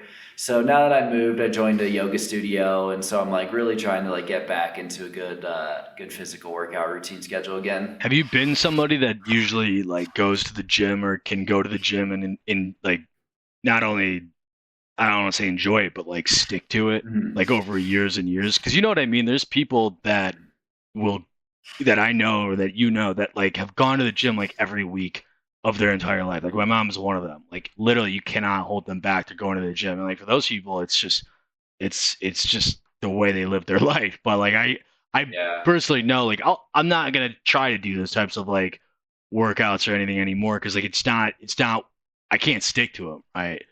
Like it's if it's not Uh-huh. like hiking or biking or like something else like where you're not like just lifting a bar above your head, then it's I find it hard to stick with. But I mean, is Yeah. that like has that been part of your past or is that something you're trying to start new? No, it's I've been very hot and cold with it for sure. Any workout, I didn't really work out at all until I was probably mid 20s, and so I don't know, I just didn't have good habits built up for it. So when I finally started getting into it, what really changed my life around was, at least in that aspect, was CrossFit for sure. And I think a couple things. One, just having that like environment where there's a coach who's helping you out every day. It's super fun and like competitive, but also like I wasn't that competitive, and so it didn't matter for me. And like, but also like we were doing different stuff every day. So like I loved that. That really helped me get into good shape initially, and then I don't know. I think I just got a little bit bored of it. Got more interested in more consciousness stuff. So I Yeah. let it slip. And so I was like, yeah, let me just mix it up, do yoga now. But yeah, I definitely. It's funny. I got an astrology reading a couple weeks ago, and like one of the things that Kate, who read my birth chart, said was that like yeah, you like more than even most people like need to really stay on top of your physical health and like not and build healthy habits and not let that slip because I definitely had noticed that I had developed some bad habits again. And and they told you that based off of your birth date? Yeah, Okay. isn't that wild? I I'm curious to know why you believe that. Like why you believe in it like So that your yeah, birthday would affect parts of your like personality and stuff. for sure. So it all has to do with the principle of as above, so below. Give me 1 second. I think I can share my screen. I'll pull it up for you. My chart. So it's a lot more because I get from the tone of your question that you have a perspective of astrology that is similar to what I used to think, right? That it was like very much basic and you get a zodiac based on you're born on December 21st and you're Sagittarius and like that's the extent of it. So a couple of things. Number one, I think as I've come to accept a consciousness based, holistic based cosmology. I recognize that the concept of as above, so below is not just a metaphorical thing, but very much a literal thing. And so I think our culture today devalues the impact of our relationship to the stars and the planets and how the astrological alignments impact our physiology. But I think that's actually unique in the history of humankind. And if you look at all these ancient civilizations, they very much believed that the stars had a very dramatic impact. And I think the more that you learn about astrology, which again I know barely nothing besides having gone to this reading, the more you learn about it, the more legitimacy I think there really is to it. But I didn't most astrology's been a thing for forever, but a big reason for that is because people didn't understand how the world worked. Like they didn't understand chemistry, they didn't understand germs, they didn't understand, a lot of things that we do now understand today with modern science and medicine. And But see, I would disagree with that. I think they understood a lot of things better than we do, right? I think a lot of things in our modern medicine and modern science are built on faulty cosmologies, right? And that they're missing things that were abundantly clear to ancient civilizations back in the day. so, are you saying that you would trade modern medicine for the Mayan medicine? Like, if you were sick I mean, and I can't. I mean, that's such a loaded question. First, I don't know what the Mayans were I, like. I don't know what medicine they had. yeah, obviously that was like a kind Um, of a a bad question to ask. But what I was getting at there was that like, yeah, when people get sick, like even anti-vaxxers, when they got sick, they wanted the vaccine. Like when people get sick, you tend to think of things more in terms of science rather than like, okay, hold on, what does my yeah. horoscope But say I I should think do I about think, this? and I hear you, but I think that you're conflating a couple different things. First off, second off, I think that and this was my misconception as well until I read Robert Kennedy's book. Right, is that the entire foundations of our modern science, specifically the pharmaceutical based science, right, that we have today, traces back to John D. Rockefeller and the initiatives of the Rockefeller Foundation and the efforts to enforce a medical curriculum that highlighted how great pharmaceuticals were, which were themselves a derivative of petrochemicals, and to suppress any medical programs that advocated for holistic and like herbal remedies, which had been very common in medical schools up until that time. For sure. And I don't, to be clear, like I don't believe that everything holistic and that everything astronomy based is wrong at all. Like that's not at all what I wanted to what I wanted to say by that. Essentially what I wanted to do is kind of challenge why it is that we believe in something that's Yeah. essentially not free will. Like you're like that's it's if you're Yeah. No, you that's know a what good I mean? point. Like That's a good it's not point. something that we normally believe in. Like we normally believe in like the actions, our own actions and the actions of the randomness around us in this world are what contribute to what happens in our lives. But then when you look at astrology, it's like, Mhm. no, this is what's going to happen to you because of your convenient birthday, right? And like Yeah. I'm obviously a kind of a skeptic about many things, as you can tell, For right? sure. For And sure. I whenever I see understand. something like that, I think it's it's more likely that somebody's doing that to make money rather than doing that because they believe that no, I mean, but you know what I mean, right? Like if you believe if a politician Yeah. does something, we can all usually believe that they have an agenda rather than just they're doing it to help Sure. you, right? So in my Sure. experience, again, maybe it's a background being having a background in sales, but when I see like somebody say, "Hey, like this is your horoscope, buy this book to learn about the stars," like I usually think, "Oh, they're trying to make money." I don't know if they believe in it or not. And when it comes to like things like But you astronomy, could you can make that argument for anything, sure, right? you Anyone who's written a book. sure, you can, but what I'm getting at is then when you do like look at horoscopes, when you do look at a lot of these like predictions, you there tends to be things in there that are correct, and those seem crazy. Like how would it know that? And so then you start believing it, right? Yeah. And so I'm just saying that like it doesn't necessarily mean that it's right or wrong. I think it's to me it's a little far fetched because I fully believe in free will, and I don't I think like Mhm. if people were different if people's personalities were different based on their birthday, like maybe it's because like I really don't know.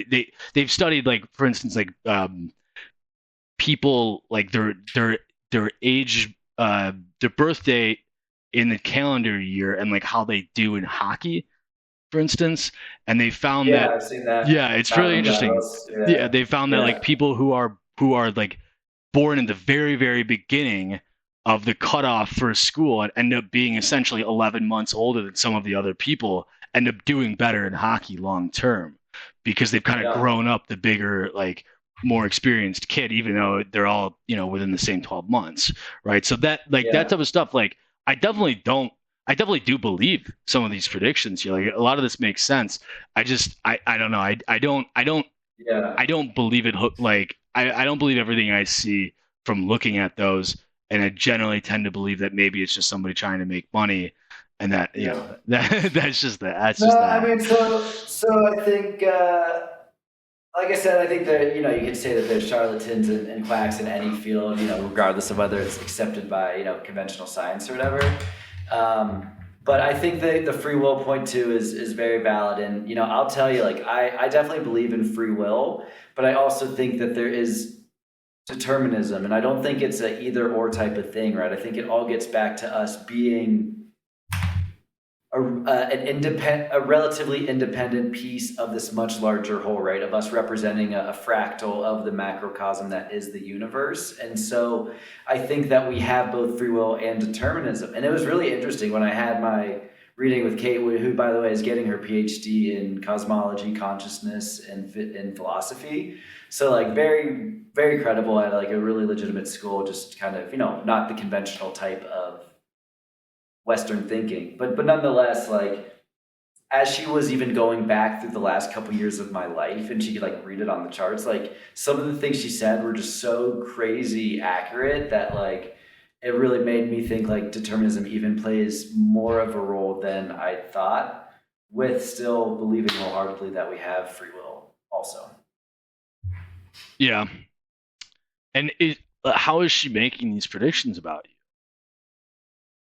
It's not predictions. That's I think what Oh, you're conflating. So what I was showing you, I'll pull it up again. yeah. So this is the alignment of the stars. Or sorry, this is all based on exactly where the stars were at the time and place of my birth. So Okay. like she needed the exact time on December 21st, 89. So anyway, what you see here are the six houses of the zodiac. Sorry, there's 12 houses of the zodiac. Six are above the horizon. So those are the constellations that you can see in the night sky when you're born. The ones below the horizon are the ones that are supposed to represent more of like the internal thing, like elements of your personality that you don't show the outside world. The one is the top side is more like who you are external facing. And so 10 was all about like, this is my career and my reputation. And it's like, I've got a fire sign, which shows like that's always been something that's very important to me. And then like the seventh house was the one for relationships. And like, I'm an Aries in there, which means like I'm very hot and cold, which resonated exactly with my experience. And so it was more her just like reading what the charts say about me and then me kind of interpreting that and deciding like whether or not I felt that it reflected or not. And I'd say most everything it reflected, and some of it was like, damn, like that hit me really hard in the sense that like I had fooled myself into believing this wasn't something that was maybe driving me to the extent that it really was. But then I guess that does get certainly back to your point of, is that the truth of reality, or did she incept that idea into my head? Right? Like it's there. It's hard to make the distinguishment. For sure. Right. It's these are all really good points that you bring up for sure. And I'm not necessarily that saying that like people are, especially nowadays, are just doing it just to make money. I'm just saying that like it's always in the back of my mind, but more specifically that like you can have this like I think it would be like kind of like a confirmation bias, which is that word. I don't know if that's the right one to use, but Mhm. like when some like you see something that appears to be true and it is, like you tend to believe, oh well, that's because of this or that, right? And it may be, yeah, but like it doesn't necessarily mean that. And I always just kind of go back to that Uh, part. Like I've had those things done on myself, and I've gotten like done like fortune telling and like other types of things where like they can essentially look at you and start guessing things about you, and some of those might be true, and then you start to believe in it.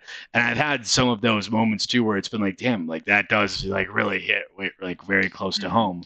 But I've always been like, for me, just the way that my brain is wired, like I tend to just go into those situations skeptical. So when they say something that I is not is not a good fit for me, especially something that's like very opposite for me, I kind of lose interest, and I'm like, all right, well, they're just kind of shooting in the dark on this thing, and like, Yeah. I don't know, maybe this isn't all real, but I don't know. Again, like Sure. it's tough to change your view when like that's kind of the way that you see the world, which is that like, you know, you are literally whatever you make of yourself that given day.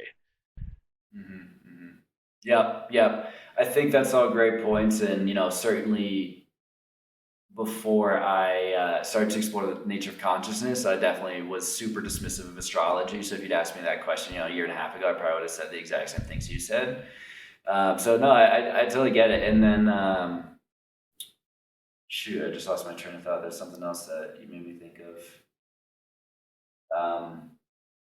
Yeah, I think that, and the concern for me with, with astrology or anything like that, where like tarot card reading, that kind of thing, which I certainly think is all legitimate, and there are people are attuned to the future or the past in different ways. I also think that the whole concept of reality is a lot more abstract and malleable. So we should never take something as prophecy or as given, right? All of Yeah, that kind of stuff.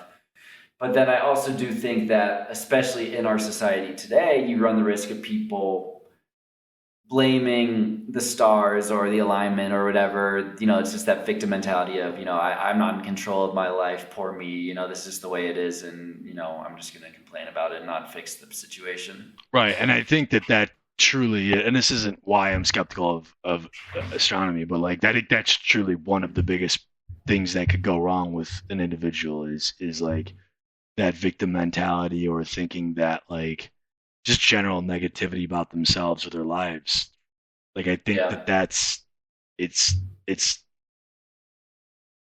yeah, it's just like one of the worst things that can weigh a person down, because really at the end of the day, like it's not true. Like Yeah. your brain and your thoughts are not on your side. They're really not. And if you let that stuff consume you, then it becomes a self-fulfilling prophecy almost every single time. Totally. But Totally. I think it's like, if the more open you are to the fact that you are in control, and that like like something that's written about you might not necessarily be true, or the thoughts that you have about yourself today might not be the thoughts that you have Mhm. about yourself tomorrow. Like, it opens yourself to a whole new level of freedom that you didn't really see outside of the box. Totally. Totally. Yeah, And it gets back to all the like kind of idea of like, we reality is what we perceive, right? So it's like at the end of the day, and it's like almost like you can relate it to the psychedelic experience, right?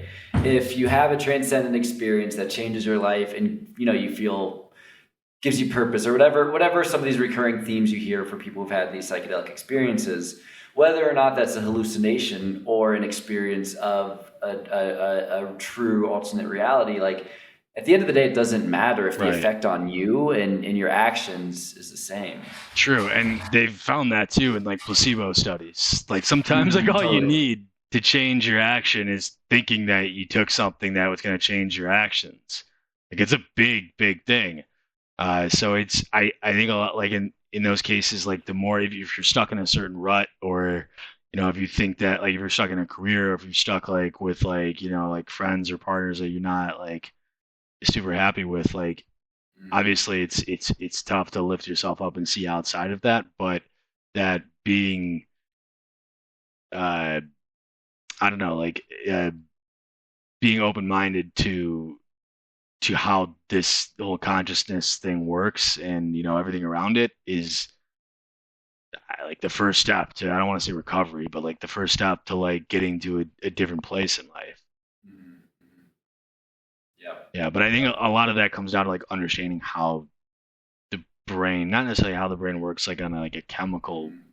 way, but understanding like really like a lot of it's just metaphors for how the mind works, right? Like Yep. really Yep. getting how like thought works, and how like what your brain does all day, and like how it loves to like worry and like drift off, and like it doesn't, Yeah. loves to, by default, at least for me, it loves to, reserve problems for your future self to deal with, and really like really like prioritize like the current present self, right?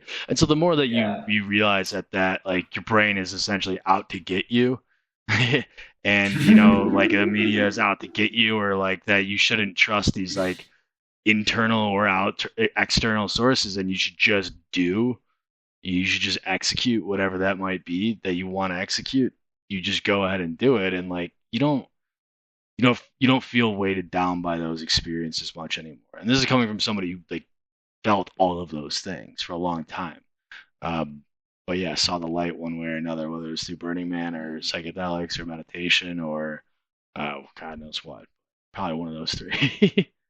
It definitely wasn't Tomorrow World. Although meeting you there was great, but that wasn't really the educational moment that some of our other trips have been. That's hilarious.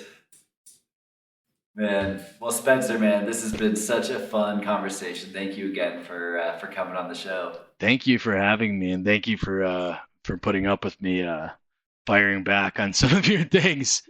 I love the conversations that we have. I thought it was interesting that like you texted me that one time, and you're like, by the way, I'm not like, I don't mean to like sound like I'm like pushing back on this stuff. I'm just like interested, and I'm like, no, like I love these kind of conversations. Like my wife always calls me like an like argumentative in that way, in the sense that like I just like to argue about like things that like, because that's how I learn more, And I think that you're similar in that way, because like you're able to like take somebody who may or may not believe in what you're trying to say and like explain things in a way that really helps change somebody's point of view, or at least like enrich it, right?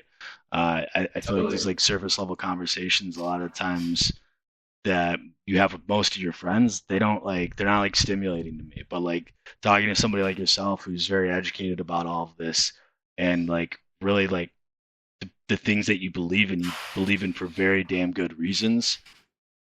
I love doing that. I could do it all day, every day. Totally. Dude, me too, man. And I appreciate how you come at things from such a different perspective than me a lot of the time, and that you will push back on all this stuff and bring your pragmatic attitude to my hippy dippy pie in the sky outlook on things sometimes. And I think it's again like while we come at things from different perspectives a lot of the time, one of the reasons why we're both so passionate about free speech is that when you don't have these types of conversations and you aren't able to talk about these scary or taboo topics, then who knows what the truth is, right? And we've been lied to before by the establishment. I think everyone knows that. It's just a matter of to what degree do you see that the deception has been there. Sure, for sure. But I don't see like the intellectual conversations ever, going away, right? If we have to meet up to do it, then so be it. We'll do it, right? Totally. But I feel like it's very healthy for the mind and the soul to have these types of conversations, and especially to speak about things with other people that like you don't agree with. Like I can't stand talking to people that like. I mean, I'm not gonna say I can't stand talking to people that I agree with on everything. That's actually pretty convenient, but it's pretty fucking boring after a while, right? To talk about people where you're just like, yeah, rah, rah. Like, I think it's a lot more enjoyable to like disagree with somebody, get into the trenches with them, and like really like see what their opinion is all about. Like, that's like stimulating, right? But totally. Yeah, I'm glad that you started this podcast so that you can have these types of conversations more formally too with people. Because I mean, if it wasn't for this, you and I probably would not have had a 2-hour phone call tonight. It would have been great if we did, but when we're together, we could talk for all day. But like, we're just not the type of people that are going to call each other and have 2-hour phone conversations. We're not like my Jewish mother or something, right? But yeah, this has been great. Thanks again for having me, Jordan. Absolutely, brother. Thanks again. Have a good rest of your evening. Yeah, take it easy, man. Take care. Cheers.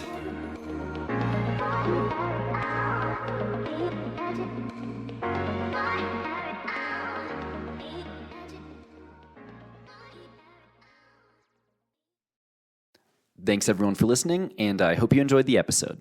This outro is called Crisis Breeds Opportunity. In this conversation, Spencer and I went down a number of dark rabbit holes. I hope that the conversation did not come off as depressing or scary, as my intention with sharing these ideas is the exact opposite. that through increased awareness and transparency about what's really going on in our world, we can find sustainable systemic solutions that will usher in a brighter future for humanity.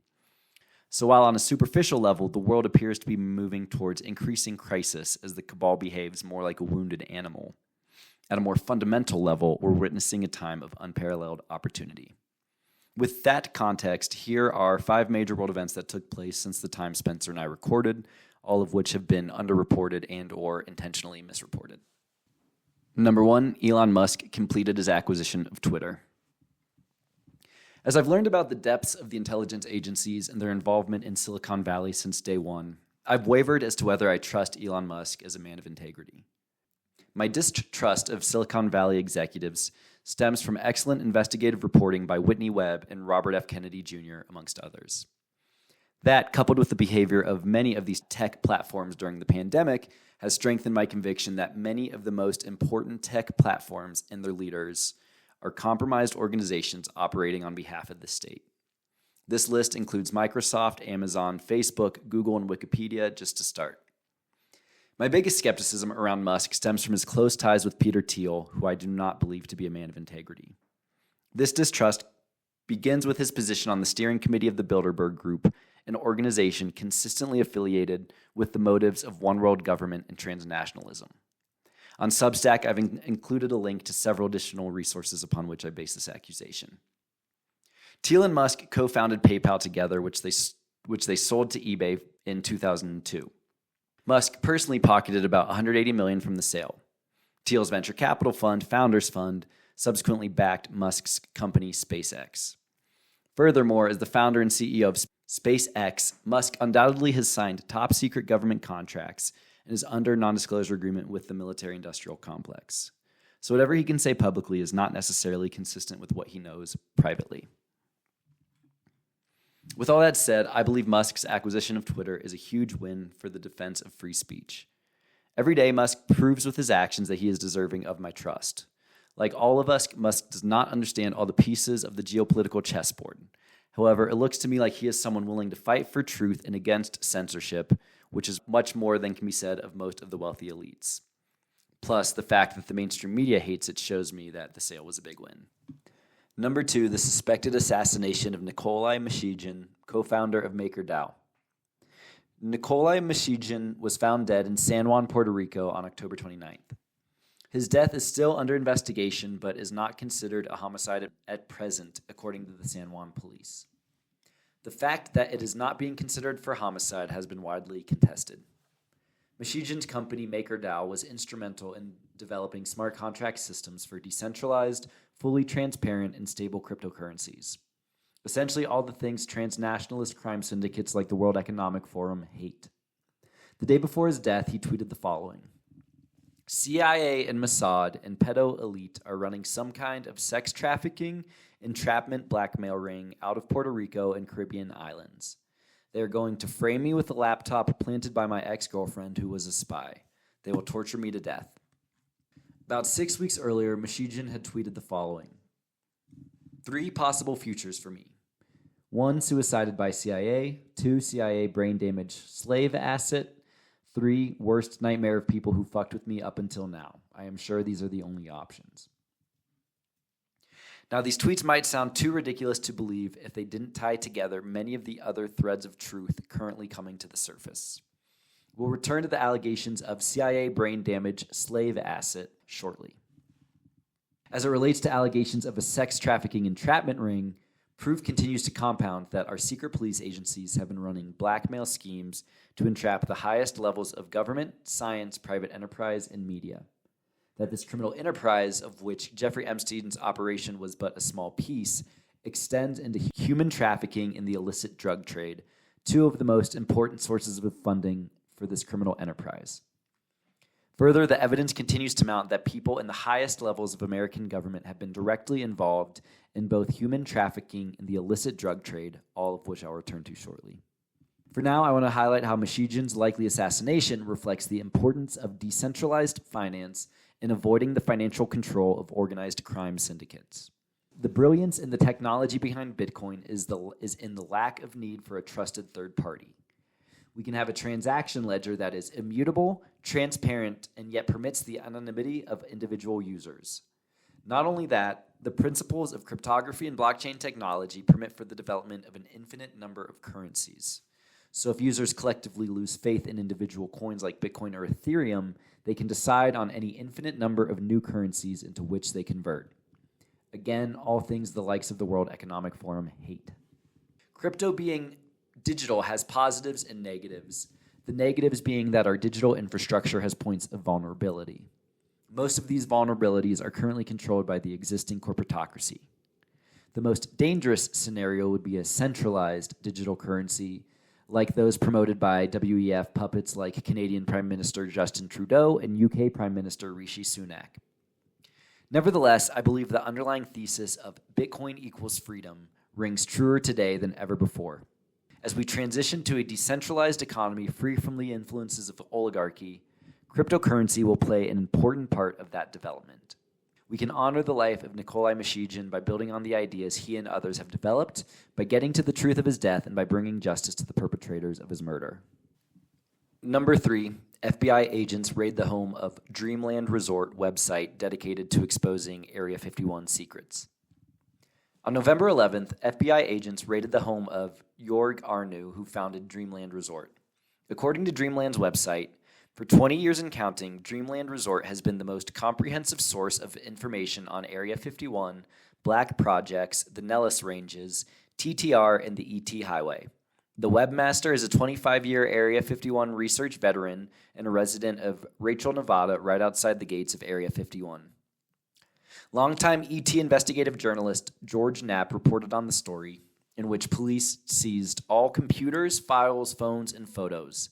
At the same time, another team of a dozen or more agents stormed into Arnu's Las Vegas home, seized all digital devices and files, and held his girlfriend at gunpoint. The motive for the raid is still unknown. Some researchers have suggested that the website found evidence suggesting Russia is about to declare ETs and UFOs a reality in coordination with the United Nations to leave the Biden administration looking bad for knowing the UN announcement plans but withholding the truth from the public. Others have suggested the webmaster obtained evidence of an upcoming false flag attack framed as hostile extraterrestrials. Whatever the truth, we should expect more major announcement regarding the ET phenomenon in the coming months. Number 4, Sam Bankman-Fried and the collapse of FTX. On November 11th, FTX, one of the largest cryptocurrency exchanges, filed for bankruptcy. The exchange blew up seemingly overnight, just 6 months after Fortune published an article comparing Sam Bankman-Fried to JP Morgan in the panic of 1907. Perhaps this comparison will be even more fitting as the truth comes out about both Bankman-Fried and Morgan. So what actually happened? What is FTX and what are the implications of its crash? The story has been the topic of lots of speculation, disinformation, and misdirection. That said, Peter Yang published a series of tweets on November 12th on the history of the company, which follows. 1. SBF Sam Bankman-Fried was raised by 2 Stanford law professors and went to MIT. In 2017, he founded Alameda Research, a quant trading firm, at just 25 years old. He made millions by trading on Bitcoin's price difference between Asia and the US. I'd highlight that we should be asking, where did he get the huge sums of capital that would be necessary to make millions trading on Bitcoin's price difference? Continuing with Peter Yang's tweets, number 2, 2 years later, SBF launched FTX, which became a top 3 global exchange.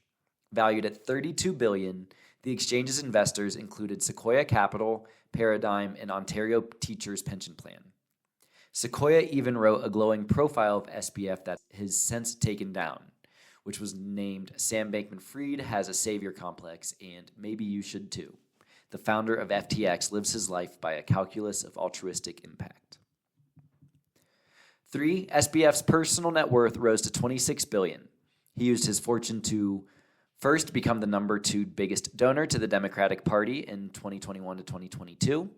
2. Host a conference with Tom Brady, Gisele Bündchen, and other celebs. 3. Plaster FTX all over cities and arenas. And 4. Bail out crypto firms. Tweet 4. Alas, the house of cards was destined to fall. Earlier this month, CoinDesk published a report that most of Alameda's holdings were in FTT, a token invented by FTX. Soon after, CZ Binance shared that Binance is selling all of its FTT tokens. And here's a tweet from Binance on November 6th. As part of Binance's exit from FTX equity last year, Binance received roughly $2.1 billion USD equivalent in cash, BUSD, and FTT. Due to recent revelations that have come to light, we have decided to liquidate any remaining FTT on our books. Tweet 5. This led to a massive decline in FTT token price, making FTX insolvent. Binance considers bailing out FTX on November 8th and walks away one day later after looking at the books. 6. The revelations come out like rapid fire. SBF claims that FTX and Alameda are separate entities. In reality, the whole operation was run by a gang of kids in the Bahamas. The CEO of Alameda is a 28-year-old that SBF reportedly dated. Tweet 7. According to Reuters, SBF secretly moved $10 billion in customer funds from FTX to Alameda. $1 billion of that is now missing, possibly due to a backdoor that was implemented in secret. Asked about the missing funds, SBF responded, ? In a subsequent examination, FTX legal and finance teams also learned that Bankman-Fried implemented what the two people described as a backdoor in FTX's bookkeeping system, which was built using bespoke software. They said the backdoor allowed Bankman-Fried to execute commands that could alter the company's financial records without alerting other people, including external auditors. The setup meant that the movement of the $10 billion in funds to Alameda did not trigger internal compliance or accounting red flags at FTX, they said. In his text message to Reuters, Bankman-Fried denied implementing a backdoor. Tweet 8. Last night, millions of dollars started moving out of FTX to anonymous wallets. FTX claims it's a hack, but many are saying that it's an inside job. FTX has been hacked. All funds seem to be gone. FTX apps are malware. Delete them. Chat is open. Don't go on FTX site as it might download Trojans. Tweet 9. FTX has filed for bankruptcy and SBF has stepped down. The new CEO, John Ray III, was the lawyer brought on to clean up Enron. Ironically, Enron and FTX have the same mission statements. And we see that the FTX mission statement was built by traders for traders. So researchers who dive into SBF's story note massive plot holes as to how Alameda and FTX made their money, enough to make the Game of Thrones Season 7 showrunners cringe. As more comes out about the FTX Ponzi scheme, I suspect we'll continue to find more evidence linking high-ranking members of both the Democratic and Republican parties to a money laundering scheme. Many suspect foreign aid to Ukraine is being partially funded back into our politicians' pockets by FTX and other platforms, likely with the support of the World Economic Forum. It's time we move past blind partisan politics and recognize that our government has been infiltrated by threats, both domestic and foreign, and we start holding our leaders accountable for their actions. In the meantime, legislators have tried to misdirect the fallout from FTX's collapse to claim crypto is imploding and that we need more regulations to protect us from this type of fraud. I suspect these politicians are actually laying the groundwork for additional regulations that will prevent the free exchange of currency out of USD into crypto as economic conditions worsen. We cannot let that happen. I'll say it again, Bitcoin and decentralized finance more broadly equals freedom. Number 5. Hunter Biden's laptop probe includes human trafficking. On November 17th, U.S. Representative James Comer, Republican of Kentucky, announced that the Hunter Biden laptop probe showed suspicious activity reports connecting him with suspected human traffickers. The White House and mainstream media were, of course, quick to dismiss the allegations as nonsense conspiracy theories thrown by Republicans to discredit the Biden administration. Because, of course, when it's Trump, it's collusion, but when it's a Democrat, it's conspiracy.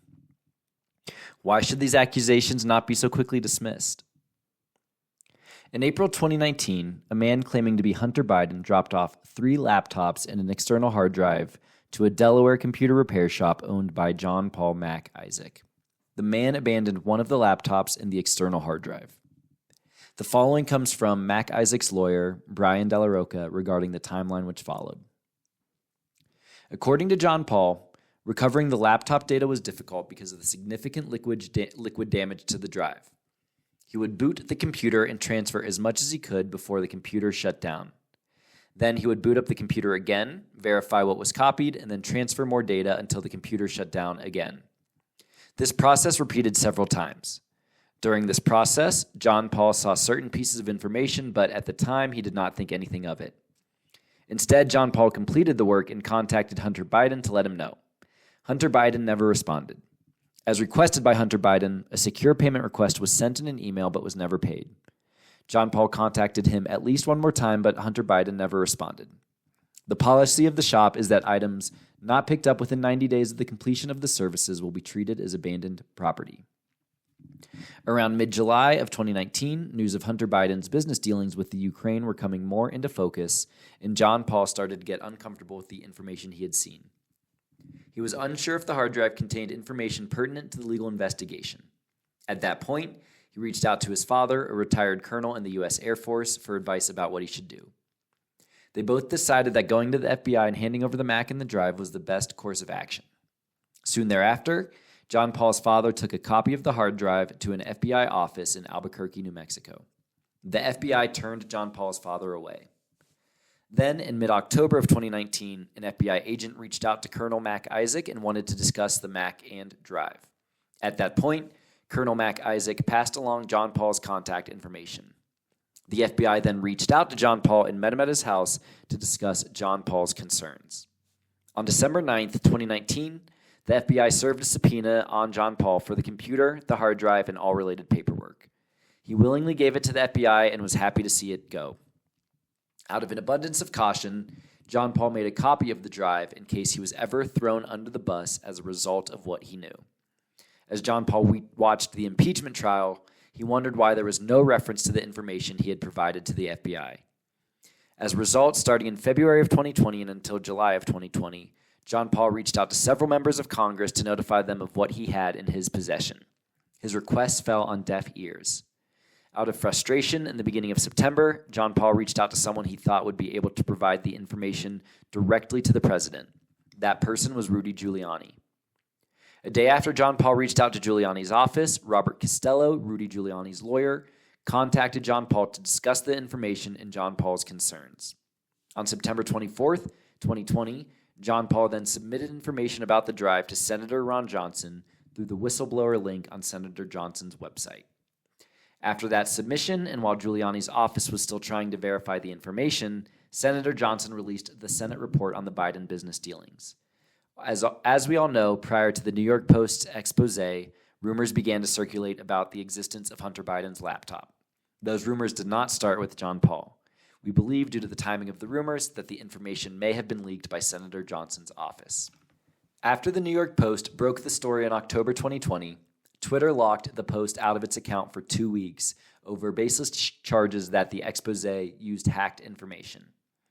This was, of course, just a few weeks ahead of the 2020 election, so knowledge about the laptop could have significantly impacted the election results. Despite the laptop suppression, by March 2022, even mainstream media outlets like the New York Times admitted it was authentic. So what exactly was on Hunter Biden's laptop? A report by the Marco Polo Group lists 6 alleged crimes committed by Joe Biden, including tax evasion and violations of the Foreign Agents Registration Act, FARA, alongside 459 crimes it alleges were committed by Hunter, including illegal foreign lobbying and money laundering. The situation continues to develop with the Russian conflict in Ukraine, the FTX money laundering scheme, and the Biden's involvement with the country. As it does, we should continue to question the mainstream narrative as to what the hell is actually going on in Ukraine. From there, we must ask, how does human trafficking potentially play into this whole story? There's been increasing evidence over the past few decades that the organized crime syndicate responsible for the New World Order is heavily involved in human and child trafficking. This illegal enterprise is used as a funding source for criminal activities and involves members of the highest levels of American government. Take the story of Kathy O'Brien, for example. In 1957, Kathy was born into a multi-generational incest family in Michigan. Her father eventually sold her into sex slavery as part of the CIA's MK-Ultra program, MK standing for mind control. Kathy was used as a mind-controlled slave for several decades. During captivity, she gave birth to her daughter Kelly, who was also victimized in the MK-Ultra Project Monarch program. Both Kathy and her daughter Kelly were rescued by intelligence insider Mark Phillips in 1988. Kathy and Mark provided testimony for the U.S. Congress in 1995, which was censored for so-called reasons of national security. Unsurprisingly, the censors were the same perpetrators against whom they were testifying. Still, Mark and Kathy were able to release their stories in 2 books, Transformation of America and Access Denied for Reasons of National Security. Officially, MKUltra and the CIA's mind control experiments stopped in 1973, and details were brought to the public attention in 1975 as part of the Church Committee hearings. The blame was conveniently placed on scapegoat of the day, Sidney Gottlieb, and the depths of the project were swept under the rug. Unofficially, these projects never stopped. Rather, the CIA's work in psychological warfare, ritualistic abuse as a form of mind control, and the development of psychotronic weapons escalated over the subsequent decades. Remember Nikolai Mishijin's concern of becoming a CIA brain-damaged slave asset? Mishijin's tweet may not sound so crazy when you learn about Kathy O'Brien's life, incredible as hers is too. I warn you that what you're about to hear is graphic and involves allegations against the highest members of American government. The more I've learned about Kathy's stories, as well as others knowledgeable about human trafficking, the more I believe her. I encourage you all to check out her podcast, Transformation Podcast, to learn more about this criminal human trafficking enterprise. If you accept her story as truth, as I have come to do, there can be no denying this paradigm-shattering fact, that the fascists did not lose World War II. They simply went underground and infiltrated governments around the world, including the United States of America. We are today living in the Fourth Reich. We've been conned into misplacing our trust with criminal heads of states. Here's Kathy from a 2007 interview. There's a criminal faction of the U.S. government that was actively involved in MKUltra mind control. When the Nazi and fascist scientists were brought into the United States, it was as though, we didn't win the war against Nazi Germany. Instead, we just simply transferred it over here, and it was being used on the population, either in a form of mass mind control, which is very prevalent today through social engineering and manipulation through the medias, and information control, which are all very strong forms of mass mind control. Or it can be the kind of absolute total robotic mind control that I experienced. Right. And there was a local politician at the time that was actually sanctioning the kind of abuse that I was going through. My father's sexual abuse of me had extended into child pornography, and he was selling the child pornography through the local Michigan Mafia child pornography ring.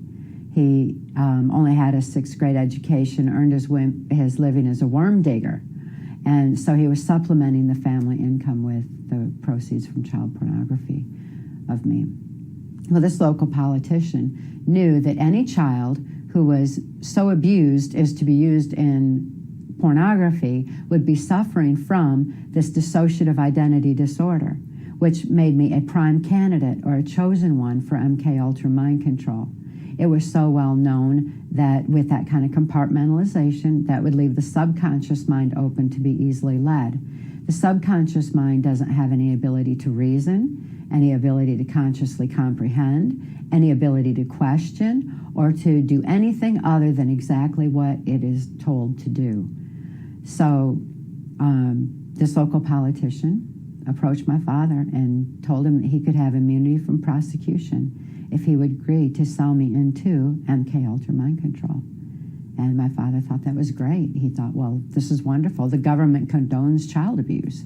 So for what purpose did they want to have you sold into MKUltra mind control? There's various reasons why they were targeting children like myself. Many of them were being targeted for military special forces. Many were being targeted for the intelligence community. And in my case, that was the direction that I was used eventually throughout my mind control victimization. I was used on a White House Pentagon level.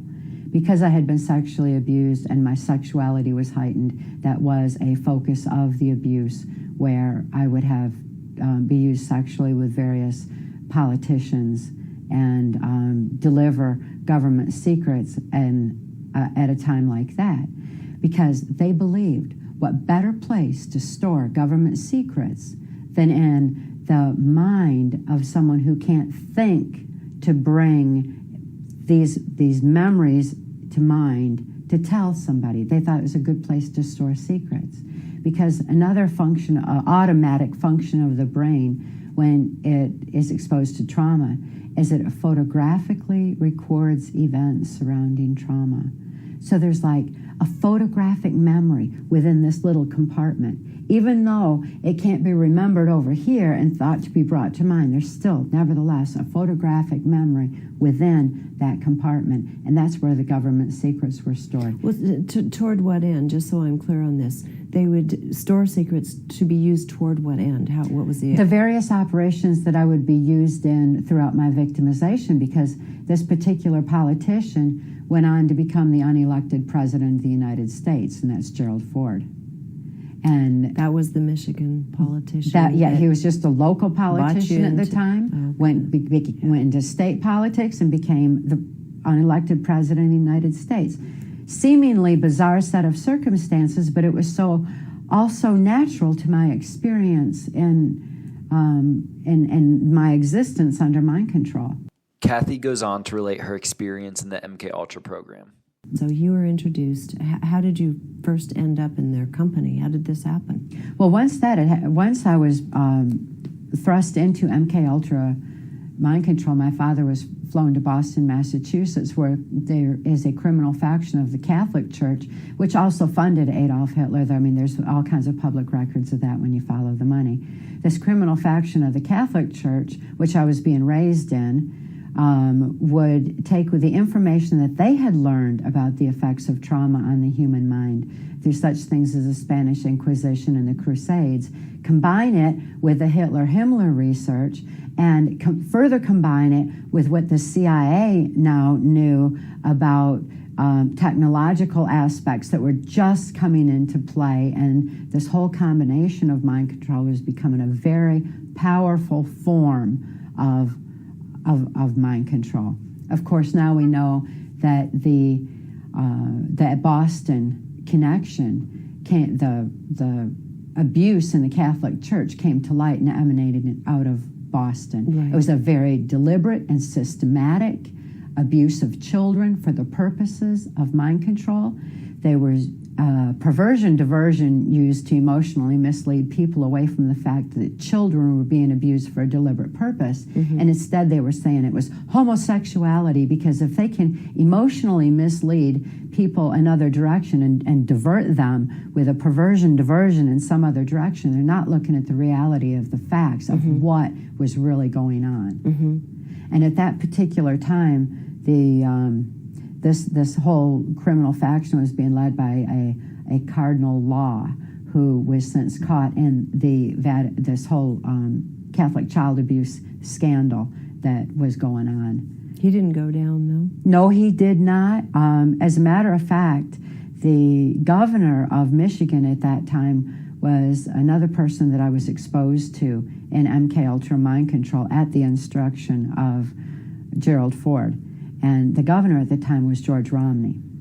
This George Romney is the father of Mitt Romney, who is currently running for the president of the United States. Mitt Romney was like 12 years old when I was just a little bitty thing. He was a little bit older than I was. But nevertheless, his father was actively involved in bringing mind control into a much more powerful form into the Mormon Church. And it was perpetuated, and it has, a matter of fact, the Mormon Church is the number one place where our FBI is drawn from, because once they complete their mission, they're already so robotically compliant that they just automatically go into doing exactly what the government tells them to do for that aspect of things. It's interesting to note that Mitt Romney was governor of Massachusetts at the time of the Catholic child abuse scandal, and was instrumental in not only covering that up and perpetuating the diversion, but Cardinal Law was sent to the Vatican. He was given transferred, like so many priests are transferred around whenever they're caught in this kind of child abuse. He was transferred to and given a promotion into one of the highest positions in the Catholic Church, and even said the eulogy for when the Pope died not too long ago. So he's given a very prestigious position instead. So this mind control is very prevalent, and it's very well controlled through the distinct placement of certain individuals very high up, either in the religious aspect, but most likely in politics worldwide. Unfortunately, Kathy's experience is far from an isolated event. Here's a montage of Kathy's rescuer, Mark Phillips, and Mind Control Project survivors Claudia Mullen, Christy Allen, Anek Lucas, and Christine DeNicola.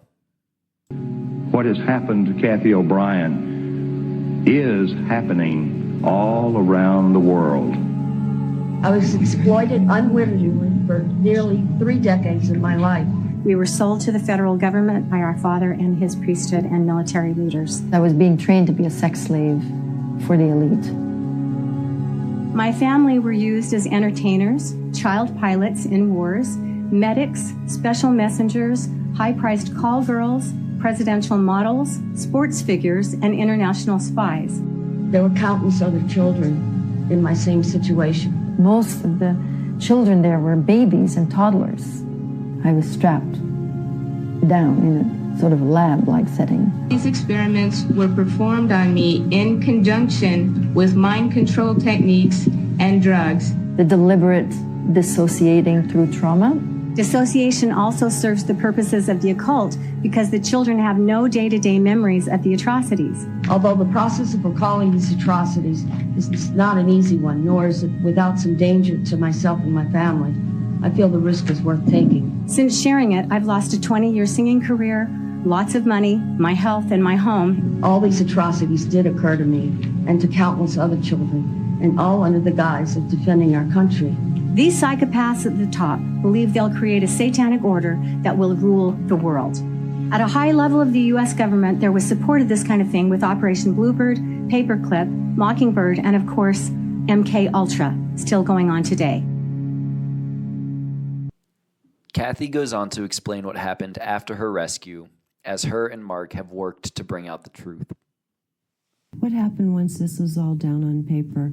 When did it end up before the legislature and these special committees, and how did that happen, and why did that happen? As quickly as it was deprogrammed, as quickly as it was written out, it was turned over to U.S. Customs, and primarily U.S. Customs, because it was a very clean organization that was doing all they could to stop the CIA's involvement in the drug industry.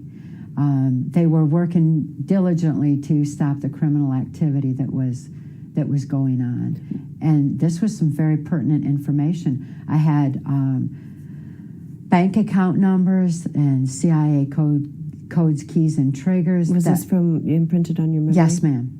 All photographically recorded, so that when I did write it out, it was photographic and then validated by U.S. Customs So and it other was factions checking of out. intelligence. Okay, so the information, the numbers Yes. they were checking out. Yes, and it was proving out as quickly as I was deprogramming it, and this information was actually helping. It should have helped more if it could have gone further, but U.S. Customs, the head of U.S. Customs, William Von Raab, just resigned because the government was covering it up as fast as it was being uncovered. But nevertheless, many people in the intelligence communities, many people in law enforcement, many people in the federal law enforcement agencies became very disillusioned with the criminal politics and began doing all they could from their own positions to make a positive difference and dismantling this horrible mind control effort that was going on, because our wars were being perpetuated with it as well. Well, has any of what you relayed to them been discredited? Has seriously discredited by anyone? Not at all. It's all been covered up by the 1947 National Security Act, by those criminals who are still in control of the government. The same ones you're talking The about. same If they're not handful of dead, people. they're still there. And matter of fact, this same handful, in 1984, I had cause to be in Lampe, Missouri, which is just over the line from the Arkansas-Mena operations. And Bill Clinton and George Bush, who are very good friends, along with Dick Cheney, they're all very good friends with the same agenda. George Bush, who I consider to be the highest up, along with Dick Cheney. George Bush Sr. Yes, George Bush Sr., definitely. George Bush Jr., I know for a fact and witnessed and is under absolute mind control himself. I've always thought that. He is. He is a good example of what mind control looks like. He can deliver a speech verbatim because it's been programmed in. And it's the same one. The next 70 times when the media gets it, it hasn't changed a bit. No, his inflection is the same. Exactly. The voice inflection is the same as how it's programmed in. But ask him a spontaneous question and he can answer it. And that's exactly what mind control looks like. That's exactly how I looked under mind control at that time. But one place where they were training the military special forces in particular was at this Swiss Villa Amphitheater in Lampe, Missouri, where I had cause to be exposed to George Bush and Bill Clinton, who were involved in a military maneuver called The Most Dangerous Game, which is a form of human hunting. And it's supposed to teach a person they have no place to run and no place to hide. Well, I since know better than that. There is a place to run, and it's right at them with the truth. There's no need to hide. They're the ones who are hiding what they're doing under the 1947 National Security Act and any other means that they can come up with, any perversion, diversion, or anything else that they might do. But nevertheless, I heard Bill Clinton and George Bush talking, and George Bush told him then that when the American people became disillusioned with Republicans leading them into what Adolf Hitler termed and George Bush termed the New World Order, this mind-controlled society, then Bill Clinton, as a Democrat, would be put into place. And that was his reward, so to speak, for all of the funding that he was doing through the cocaine operations. George Bush ran this country through the Reagan administration. Yes. And since I was actively working during the Reagan-Bush administration, I was privy to so much of that aspect. George Bush was very much in control. George Bush Sr. was very much in control of the United States during the Reagan administration. Reagan said he was an actor, and that's all he was. He was just a mouthpiece for leading the people and misleading the people in other directions. But when the plan after that was to put George Bush Jr. in. After Clinton, because he was being groomed for the presidency and under total robotic mind control. And since the plan was to have people warring with each other on a religious level, they created this illusion that George Bush is in a religious kind of leader, which I don't think that flew with anybody. I don't think anybody bought into that. I don't because think they did either. It didn't run deep. And he was treated similarly to the way you were treated. Yes, he was. As a matter of fact, in Mount Shasta, there's another government military installation where A Most Dangerous Game is played, and was played in the winter of '86. And it was there that my daughter was there as well and was traumatized the same way. And it was there that Bush Jr. was exposed to A Most Dangerous Game as well. What do you mean exposed to? He was one of the He was hunted. Who were hunted? He was by hunted. Whom? At that particular one was Dick Cheney and George Bush Sr. And one thing that Dick Cheney always said is, if I would kill, so-and-so, whatever special forces guy it was or whomever they were disposing of at that time, if I would kill so-and-so, imagine what I would do to the likes of you.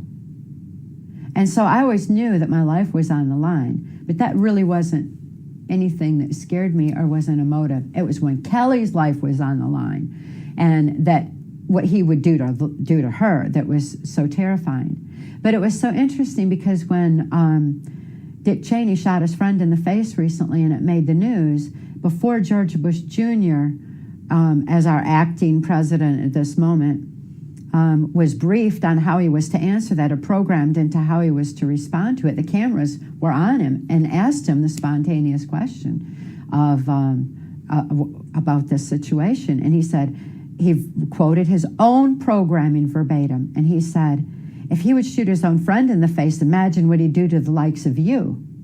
I mean, what did people think when they heard that on television? That's not Those are the same words. Exactly. But I mean, even if I knew what it meant. I'm sure there's a lot of people, especially in military operations, that knew exactly what that meant. But what did the average person think? That he would even say that to them? Right. Well, he was kind of whisked off and reprogrammed at that point, and he was out of the picture for some time, while the media was just scrambling to find a way to cover that whole thing up. But that is a prime example of what mind control looks like and how it acts.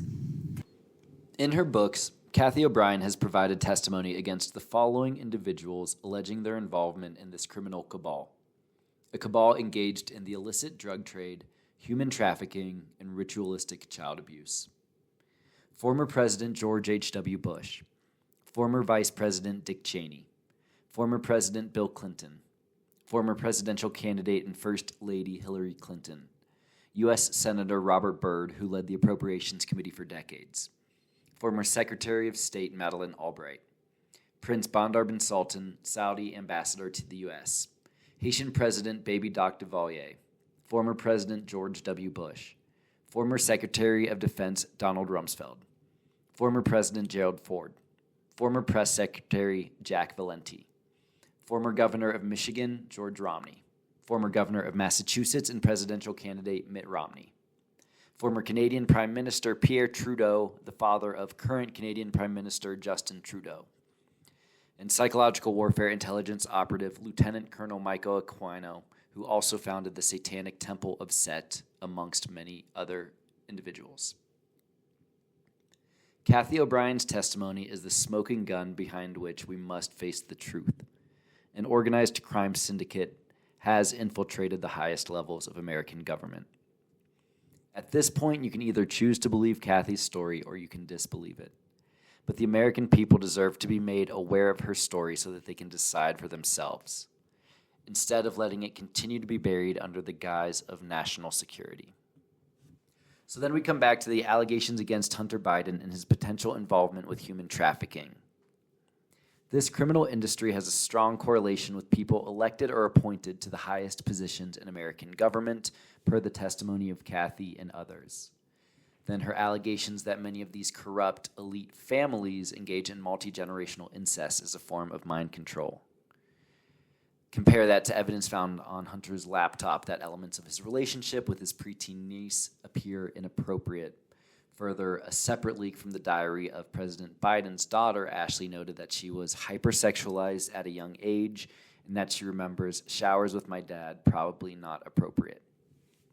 On Substack, I've included sections from the Marco Polo report on Hunter's laptop regarding this relationship, as well as the quote page from Ashley Biden's diary. I do not lightly suggest the sitting president's family may be involved in human trafficking and or generational incest. These remain just speculations for now, which will develop as more truth comes out about the laptop from hell. All I'm saying is that there is significant circumstantial evidence and that we should take these allegations seriously. Regardless of how deep Biden's involvement with this criminal cabal pushing their New World Order agenda, it's become clear to me that President Biden is unfit to serve as President of the United States. The reasons I no longer support President Biden, who I voted for in the 2020 election, include the following. His support of the Fauci-Gates-led pandemic response shows his subservience to the interests of big pharma over responsible, safe, and cheap health care for the American public. He has been unwilling to stand up to the banking cartel and control of the Federal Reserve, and the current administration's economic policy continues to accumulate unsustainable levels of national debt. This puts the U.S. dollar at increased risk of hyperinflation. He has supported disastrous policies of war on drugs for decades, and now he advocates limited, gradual change. This stance again reflects his obedience to special interest groups that benefit from the illicit drug trade, including the intelligence agencies and big pharma. And he is clearly losing control of his mental and physical faculties. That does not mean I support a second Trump presidency, and I've consistently been an outspoken critic of Trump, a man who I do not believe reflects the moral values or integrity of the United States presidency. And based on his long history with guys like Jeffrey Epstein, I think it's more likely than not that Trump is involved with this crime syndicate too. The fact that our last election was between Trump and Biden just goes to show how much politics have deteriorated in our country. Yet I do have to acknowledge that I vastly underestimated Trump and fell victim to the tribalism purported by mainstream and social media. Namely, that because he acted autocratically, it somehow justified whatever obstruction of civil liberties the liberal Democrats supported.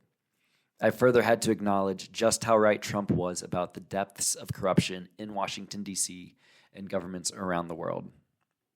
Still, given Trump's tendencies towards military armament, support of autocratic policies such as the death penalty for drug dealers, and his apparent lack of moral compass, the American people deserve a better president. Out of the gate, Republican Governor Ron DeSantis of Florida appears to be a man of competence and integrity. I recommend you all check out Kathy O'Brien's podcast on Disney Underworld, which highlights how important it was that DeSantis ended Disney World's self-governing status in the state. On the other side of the aisle, I'd highlight that Democratic candidates can and should run against President Biden in the primaries. I'd initially have interest in Democratic leaders who've shown competence in leadership, such as Governor Jared Polis of Colorado, and that have shown a devotion to truth and independent thought, such as former Democratic representative of Hawaii, Tulsi Gabbard. Further, I hope that legitimate third-party candidates step up and catch fire with the American public. They should further advocate for transparency in and reform of campaign finance. This will help reduce the centralized power of the Democratic and Republican national committees, both of which appear to have been compromised by special interest groups for decades. Finally, I recommend some smart engineers develop a decentralized blockchain protocol through which individuals across the U.S. can log their intended votes both before and after the 2024 election. It's increasingly apparent that the American public has lost confidence in the media platforms that control polling. Therefore, such a platform could help the public to reconcile the mainstream polls as well as election results. This would also provide an indicator of jurisdictions with apparent discrepancies. This would be a more legitimate, sustainable method for validating election results versus the current administration's policy of censoring and deplatforming anyone who questions them. I appreciate you all for listening to this episode and for considering a lot of uncomfortable, disorienting ideas. With that, I'll end with a quote from hero Mark Phillips. So, tell the people that the facts can be validated through expanded thinking and concern for truth. The point is people need to know about mind control. They need to know what is happening to this country's education, mental health, and justice systems. They need to know what the New World Order agenda is about before NAFTA makes economic slaves of all of us. Armed with truth, there is no way to lose.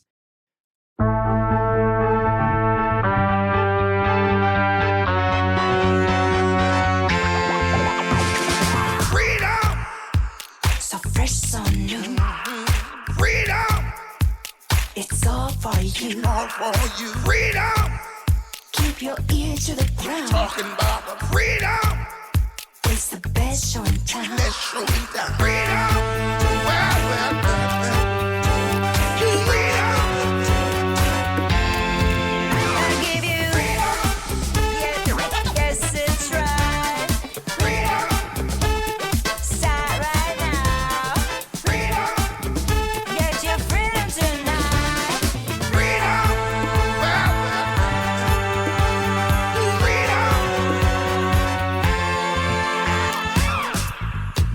Everybody, young, old, all you lovers, this is our time to rise back from the sand and claim our freedom.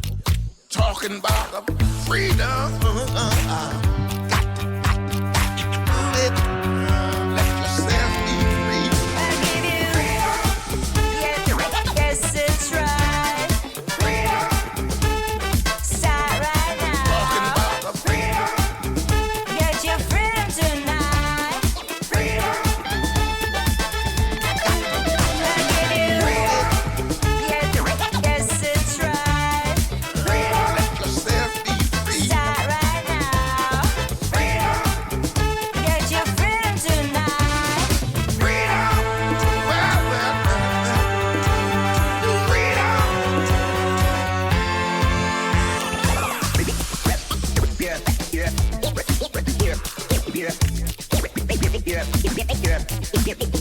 Yeah.